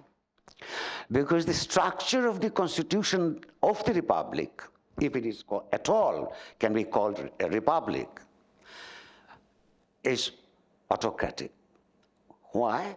Because this constitution of the state legally permits, constitutionally permits one person to hold three important, most powerful positions. One is head of the government, the prime minister. With that, head of parliament, the leader of the house, and at the same time, head of the ruling party. You would just think yourself, even talk to yourself, if any of you, including me, are given so much of power, invested in one person, that who is all powerful in terms of running the government, in terms of dictating the proceedings of parliament, and controlling the ruling party with all its forces from center to the periphery, it's very difficult to remain democratic. So, at the moment, to have good democracy, you also need to have a democratic constitution that will not legally permit one person to exercise so much of power. Perhaps most of you, if not all, will be tempted to behaving the way Sheikh Hasina behaves as Prime Minister, as ruling party chief, as leader of the house, or the way before her Khaleda Zia used to behave. So democratic reforms of the constitution of the republic is very much related to the creating of political and cultural environment to do good journalism, or, good is a very, what should I say, a very vague term, to do some objective journalism, pro-people journalism. One thing in this regard, I would refer to the statement that my friend Professor Mamun has said. Those who believe that good journalism is possible but only when democracy is there, I don't buy this. If we have a lot of good democracy, a lot of space for freedom of expression, in fact, we don't need any journalism. We don't need journalism, particularly when we don't have democracy. What's the use of having some journalists if there is no problem in the society? So what the journalists will be doing? That's their job, to contest autocracy, to prevent all the undemocratic institutions from the center to periphery of a state, to challenge them and exercise and pave the way for the people to express things. So journalism is most important. I would say democratically oriented journalism is most important when you don't have democracy. Well, I must say, Dr. Mamun, it's very unfortunate to have a dialogue with his senior big house journalists last time. I can see here three of my colleagues here who works in New Age.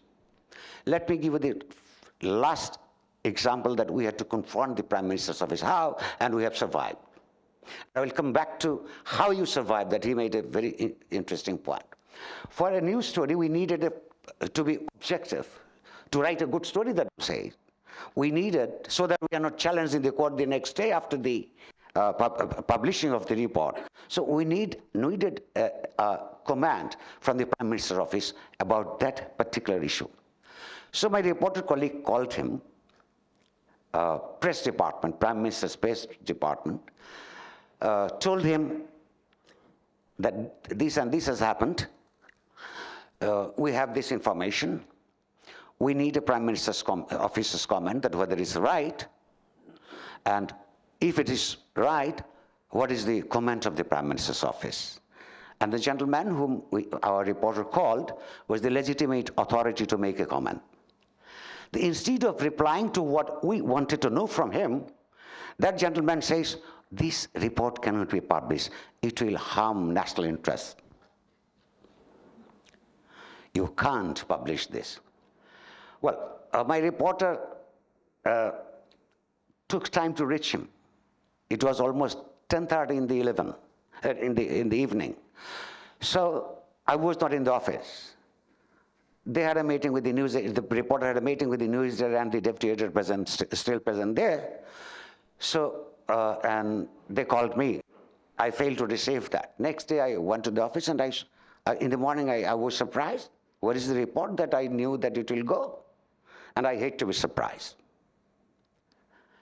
So went to the office and asked them, told me what happened last evening.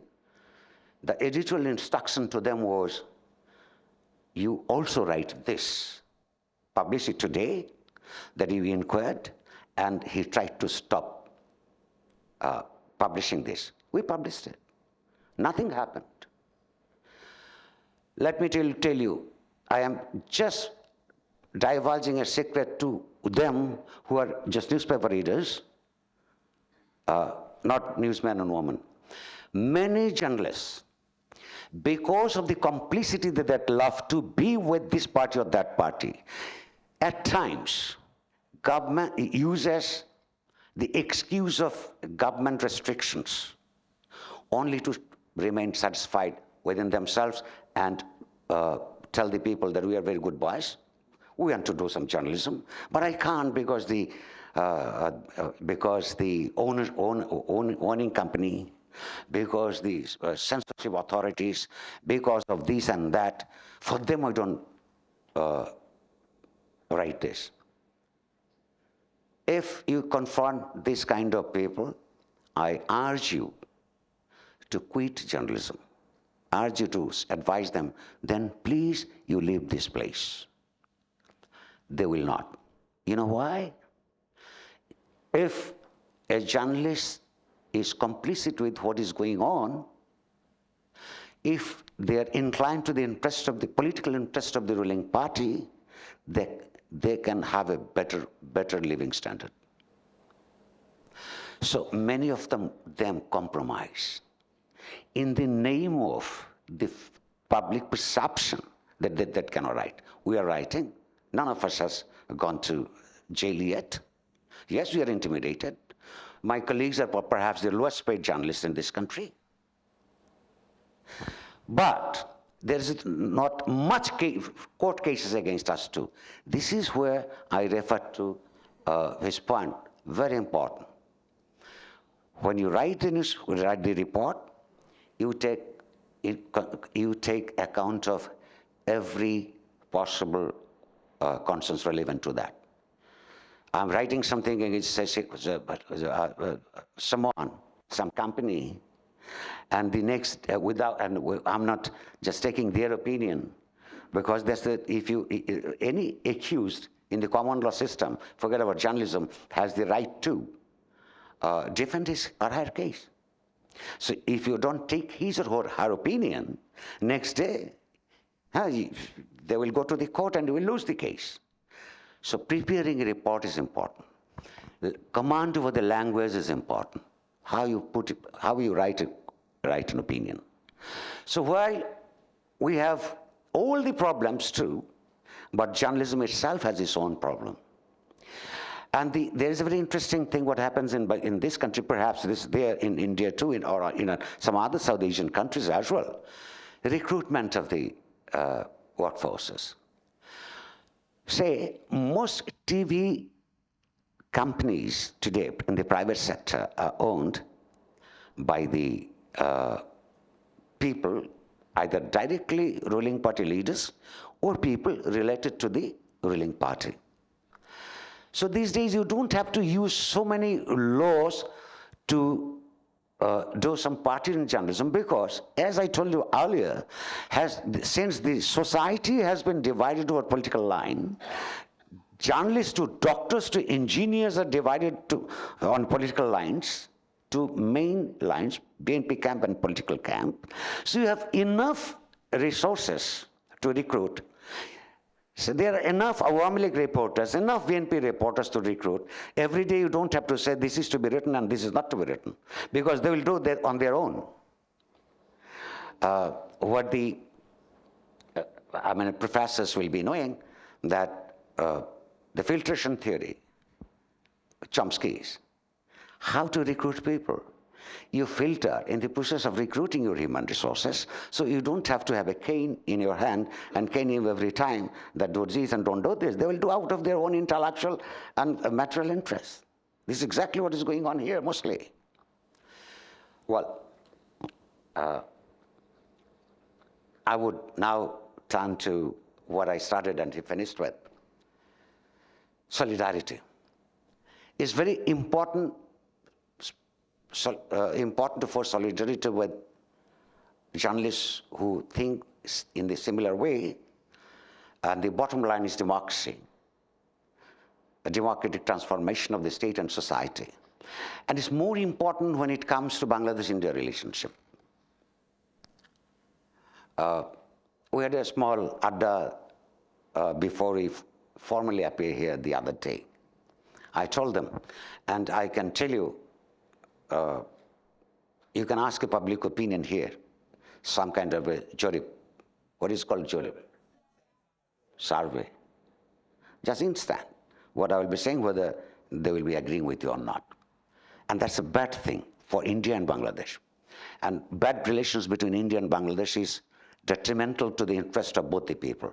So my concern is there, I'm not a great nationalist.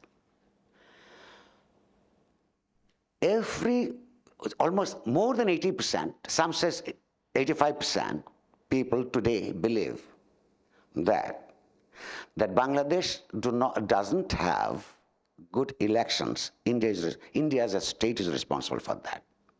Why? So in 2008, Indian Foreign Secretary came here. 2014. You see? Everybody knows. Everybody knows what I'm going to tell them. Trust me. Foreign Secretary came, forced an opposition party to take part in the election process, boycotted by the rest of the political camp. Why? Because India wanted to give legitimacy to the Awami League government.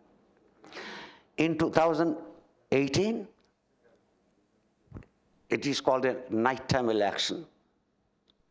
Indian government was the first, the next morning, to give the certificate it was a good election, where the rest of the world, forget about our people who didn't take part in the elections, electoral process, said it's a good election, legitimizing it. Last time I don't remember, please tell me, is India or China? Who gave the first certificate?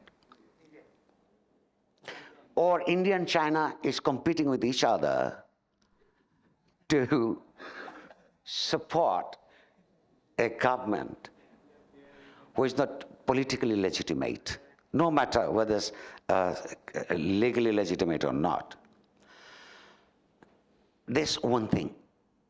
Two is, so though a people, whole people, keen to choose their support, to choose their representative through transparent, inclusive election,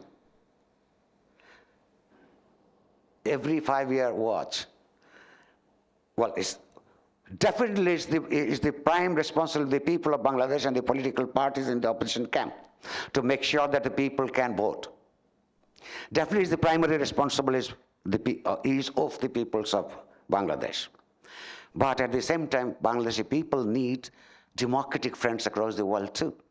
If my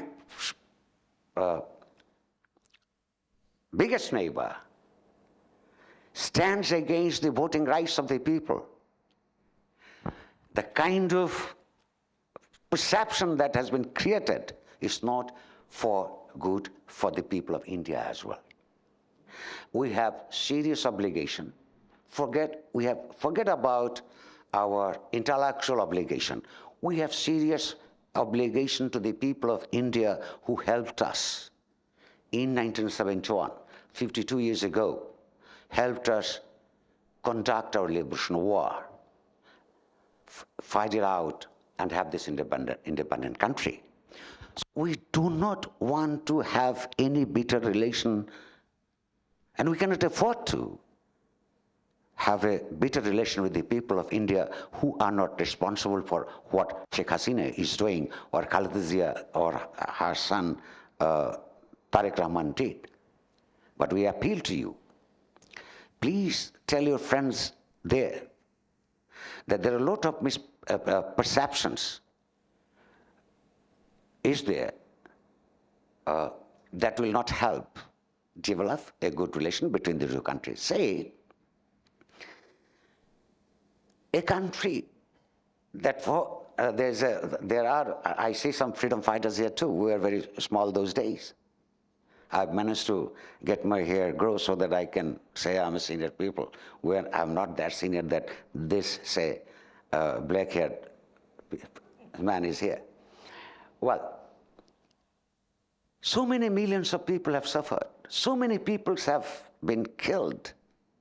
You know what the Indian official narrative about Bangladesh's independence war is? The same narrative that Pakistani provides us, provides their children with. That was the India-Bangladesh war, India-Pakistan war, and India liberated Bangladesh. So Bangladesh is there as an independent state. There is the same narrative that India provides their children in the history books, the same narrative that Pakistani has been doing. Why these people, those who fought, why their children who are proud of their parents to be called freedom fighters will accept this, you tell me?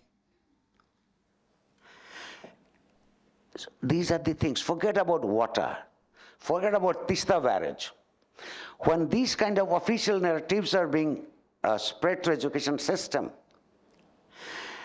and many educated people from Islamabad and Delhi provides these similar narratives about the only one big political event that the people of Bangladesh is proud of, one cannot expect good relations between the between the thinking people who looks at history in a people's perspective. Say, well, let me tell you one thing. I will be finished very soon. I still believe, despite the fact that my friend is not working with Hindu, I still believe, with all its limitations, Hindu remains the best newspaper in South Asia still. The irony is The name of the newspaper is Hindu. Most secular newspaper. And the irony is that Indian ruling class claims that Indian state is a secular state. Hindu newspaper remains secular, and secular state getting into the branding, or what should I say, is becoming a Hindu state. Not a good thing for us. If your state becomes a Hindu state, practically, or who knows, constitutionally someday, our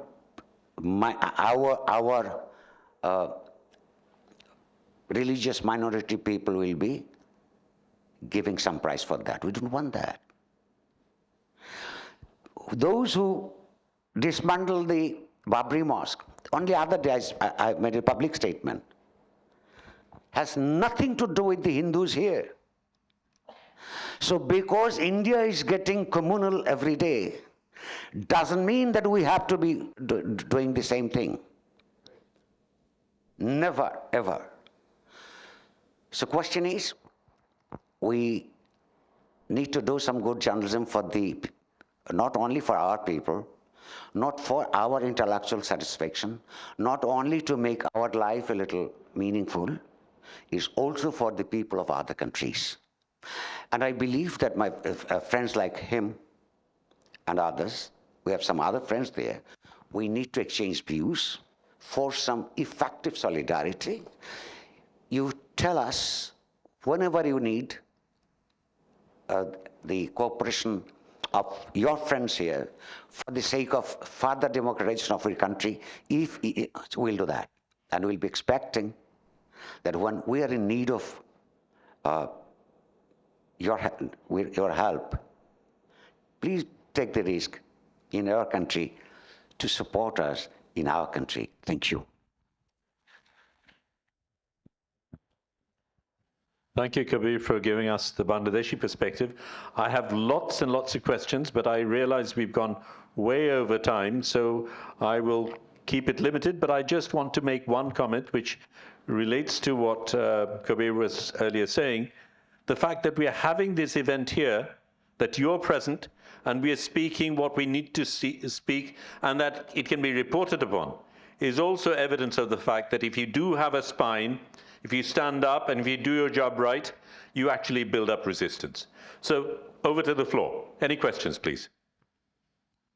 Mike, Mike.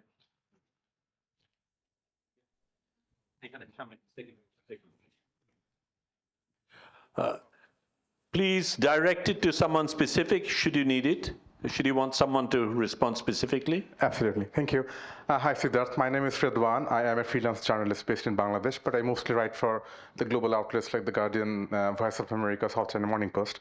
So my question is about like the one that you said about having financial autonomy.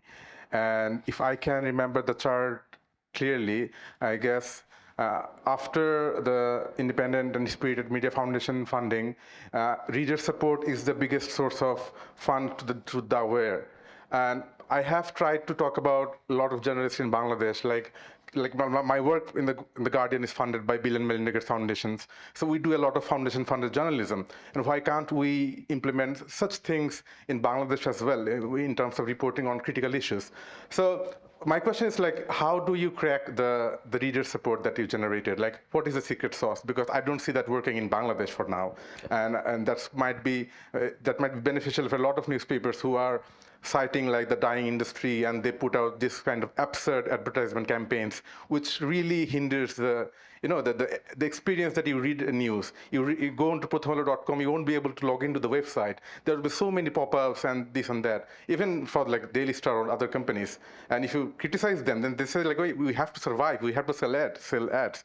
So like, what is the secret sauce that the Wire cracked, to garner such kind of public support? And what do you think, like, can it be replicated in other South Asian nations like Bangladesh or like any smaller or medium scale newspapers? Thanks. So I think the secret, I mean, we were lucky to get some institutional funding from this foundation in Bangalore.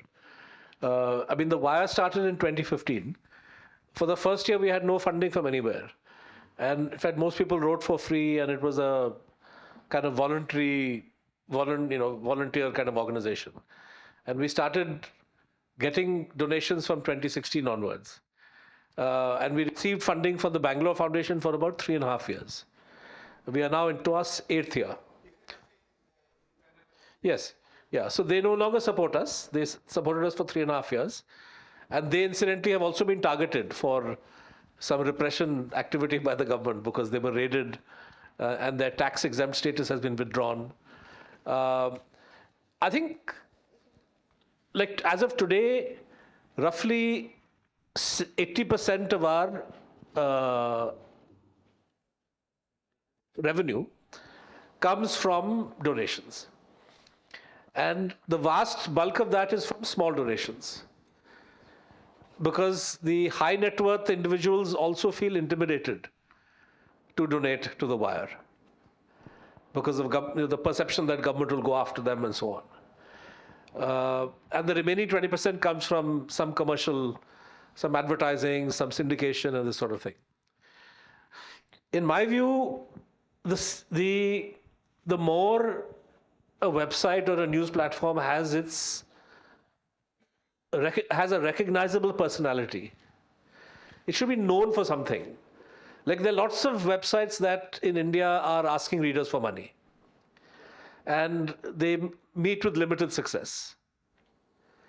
The reason that we have managed up to a certain point is because of what the wire stands for and the public perception that the wire is independent, is doing investigative journalism, is aggressive, not going to flinch in the face of pressure. So they've come to expect a certain kind of work from us, and it's in recognition of that work that they are willing to donate. And and then of course using micropayment systems, we have a YouTube channel where we've created a YouTube membership. So there are all different kinds of elements that you can pursue, but my view is that this is replicable. There's no great mystery here. If you do good work and are able to be consistent and build up a loyal, I think readers who find value will want to support you.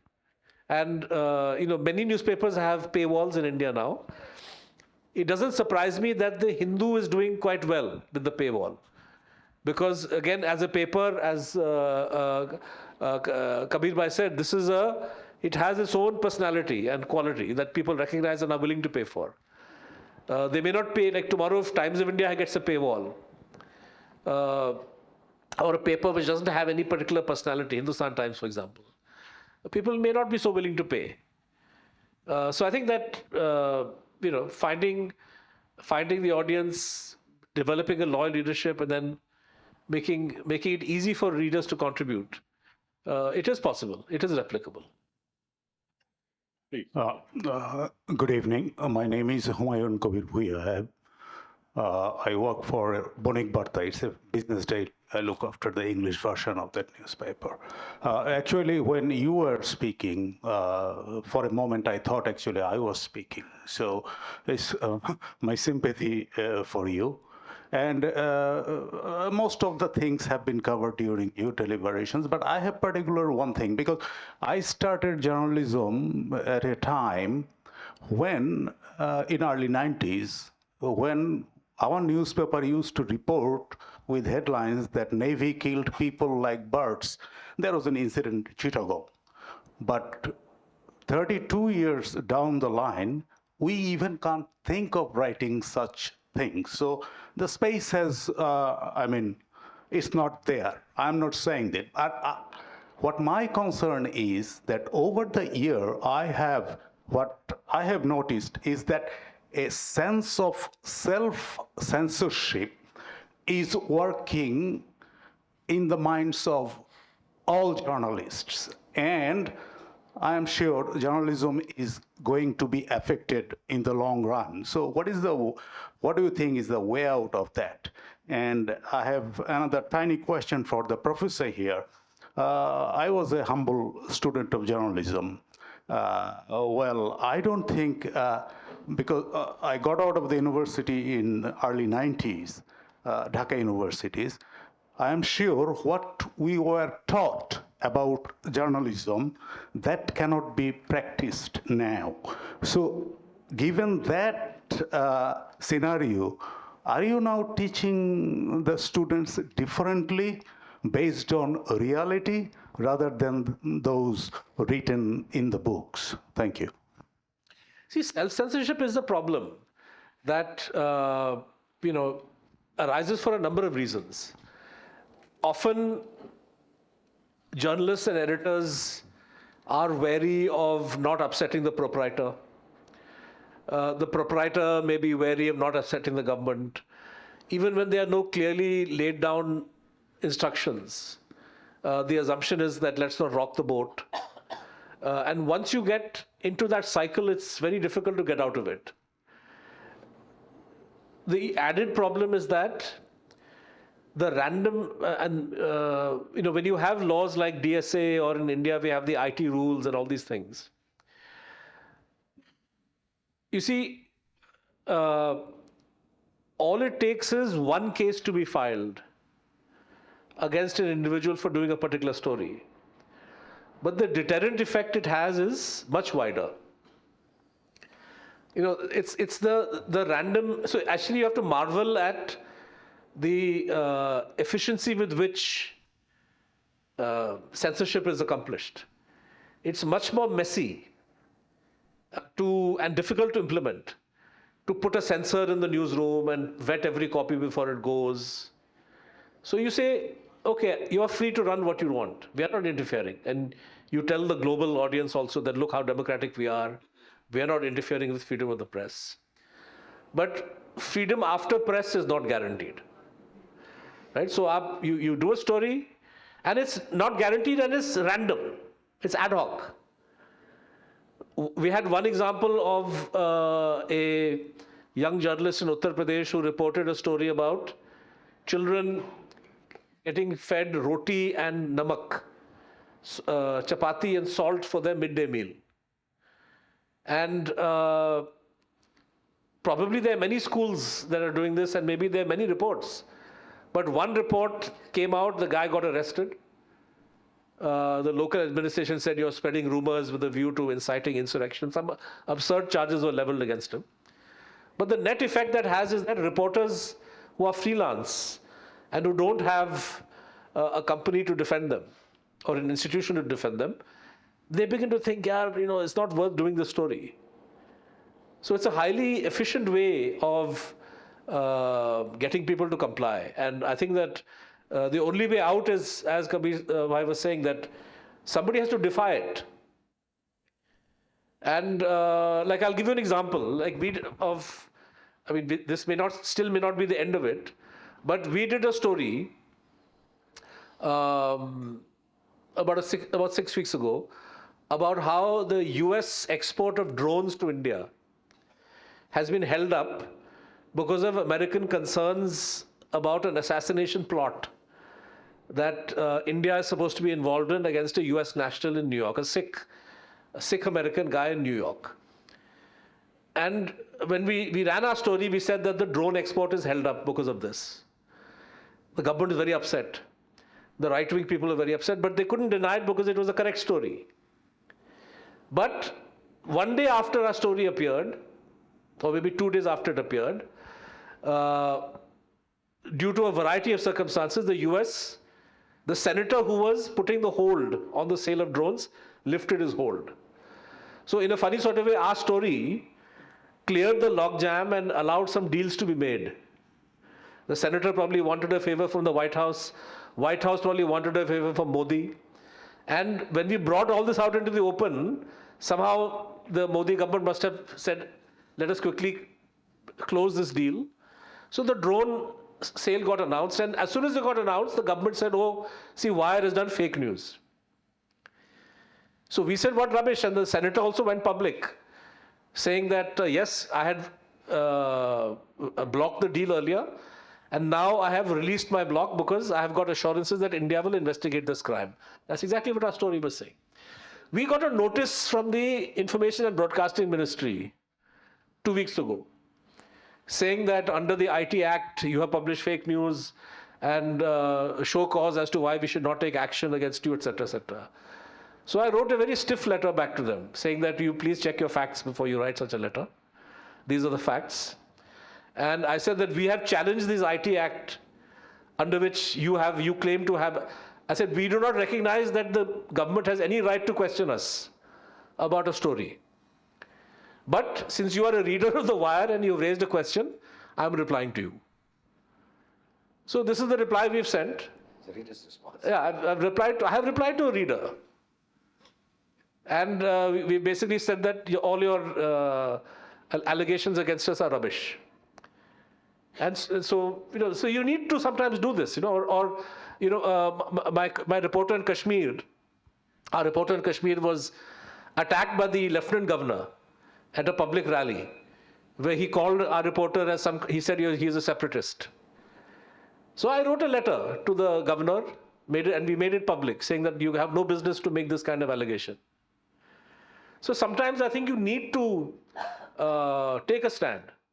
And I think the more that people take a stand, the more you defy this kind of illegal instructions, perhaps then self-censorship will come down somewhat. Thank you. I was in Dhaka University very late in the 90s.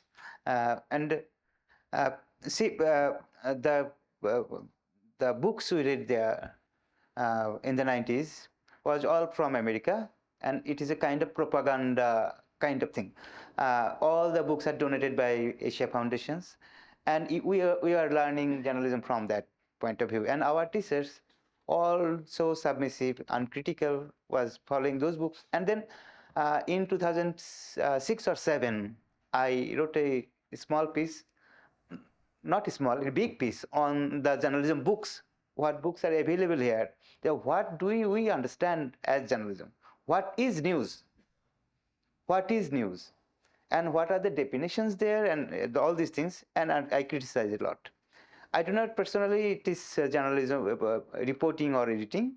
At the very beginning I did that, and after 1 or 2 years I quitted it. And all the teachers, I think, they are in the traditional way of teaching the students,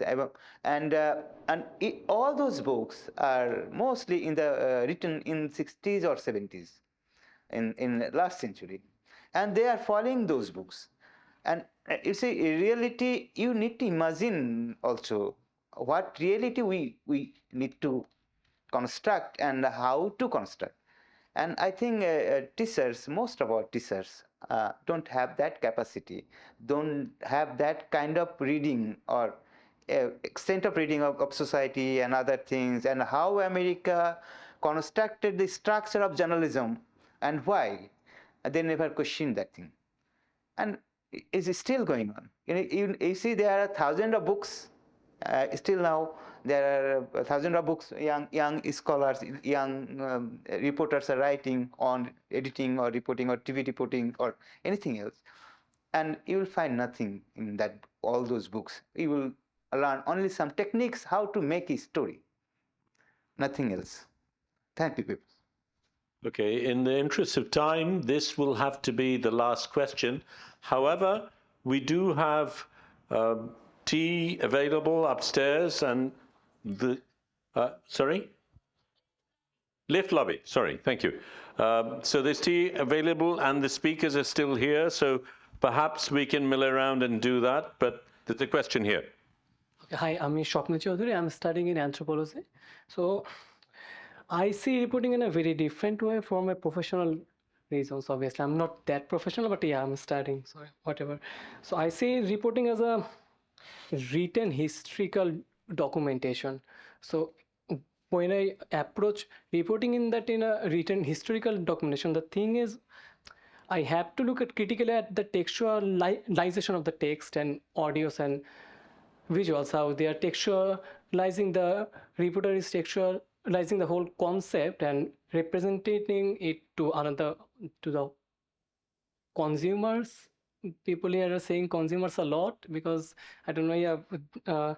Reporters should get fundings, but they don't get enough fundings. So think, yeah, so, okay, so my question is, shouldn't we question critically about the textualization of the reporting, because that stays whether the government or the national states wants it or not, but the text will stay. So when the reporter is textualizing or representing a thing, can we question the reporter of reiterating the same repressive discourse that they were brought up into, or they were forced to see the reality into? It's an open question for all, I guess. Okay, open question for all. So anyone who wants to take it up. Can I try? Please. Yeah, if I understood you correctly, you see, the thing is that when everybody in society has a worldview, has a set of biases, they have their own understanding of a certain subject. And clearly, in the kind of society we live in, the understanding of a particular subject is mediated by considerations of caste, class, power, gender. So how a reporter approaches, say, the fire which happened on Bailey Road, one may look at it, as purely the result of overcrowding, or a reporter may look at it as trying to say, okay, is there an element of lack of civic planning here? What are the wider, sources of this fire? Is it simply that a cylinder burst and the restaurant did not have a proper fire exit? Or is there an issue that we need to look at in terms of zoning? Does Dhaka have a good, urban planning system? And so on. So you can approach it through multiple ways. And there is obviously like an establishment, if you have a mindset of not finding that if you want to let the government off the hook, then you would look at this kind of a story as one that's simply one of a tragedy, and try to find very micro causes and not look at the wider, the wider set of circumstances which triggered an event that you're reporting. So I think it's important that, I'm not sure if I'm answering your question, but I think that how, reporters have to transcend the approach, the narrowness of a story, and try to frame it in the broadest possible sense. Not every story requires that. Like you're covering a college football match, you don't have to go into the sociology of football. Or have some understanding. No, you can. No, but I'm saying that you may not, like you have 300 words to do on, a particular sporting match, right? But if you're doing a different kind of piece, then you have to approach it differently. So, and what you said about the, I mean, we have the conceit that journalism is the first draft of history, right? So every reporter actually has to approach her story with a great sense of responsibility, because what you are chronicling and documenting, has enormous ramifications. There's a controversy going on right now. There's The Intercept and Grey Zone, two websites in America that have seriously questioned the New York Times' major story, December 28th story on the use of rape as a weapon by Hamas. And I was reading their piece the other day, and so they've really done a very detailed analysis of how the New York Times went about its story. And the reason they're doing this is because they're saying, look, this is not just a story about facts, but the way the New York Times framed its story also played into, it allowed Israel to, in a way, divert attention away from the kind of mass killing which was happening in Gaza. And it is still carrying on. So, what we report has ramifications not just in historical terms, but also in terms of how things unfold at the present time.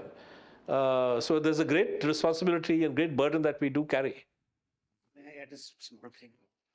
Well, I agree with him. If I could understand your question, Your question was, once again, if I could get you, whether we should or you should ask critically of the blah, blah, blah, whatever the reporting is. Yeah. My answer is yes. You question everything. Be it ontology or epistemology, you question everything. That's important. Without questioning things, even the knowledge system that we live in, everybody's knowledge system, we don't live in the same knowledge system. So one knowledge system should even question another. Otherwise, one cannot get the full perspective of anything, be it a football match or be it a United Nations resolution. Thank you. Thank you. We have to end on that, I'm afraid. I just want to bring up something which I think is pertinent. When Modi gave one of his few press interviews, one of the things he'd been asked was, do you have any regrets? And his regret was that he didn't manage the media well enough. So perhaps that's a message to us all. There is tea available. Thank you very much to these brilliant speakers. I hope to have you back again. Thank you.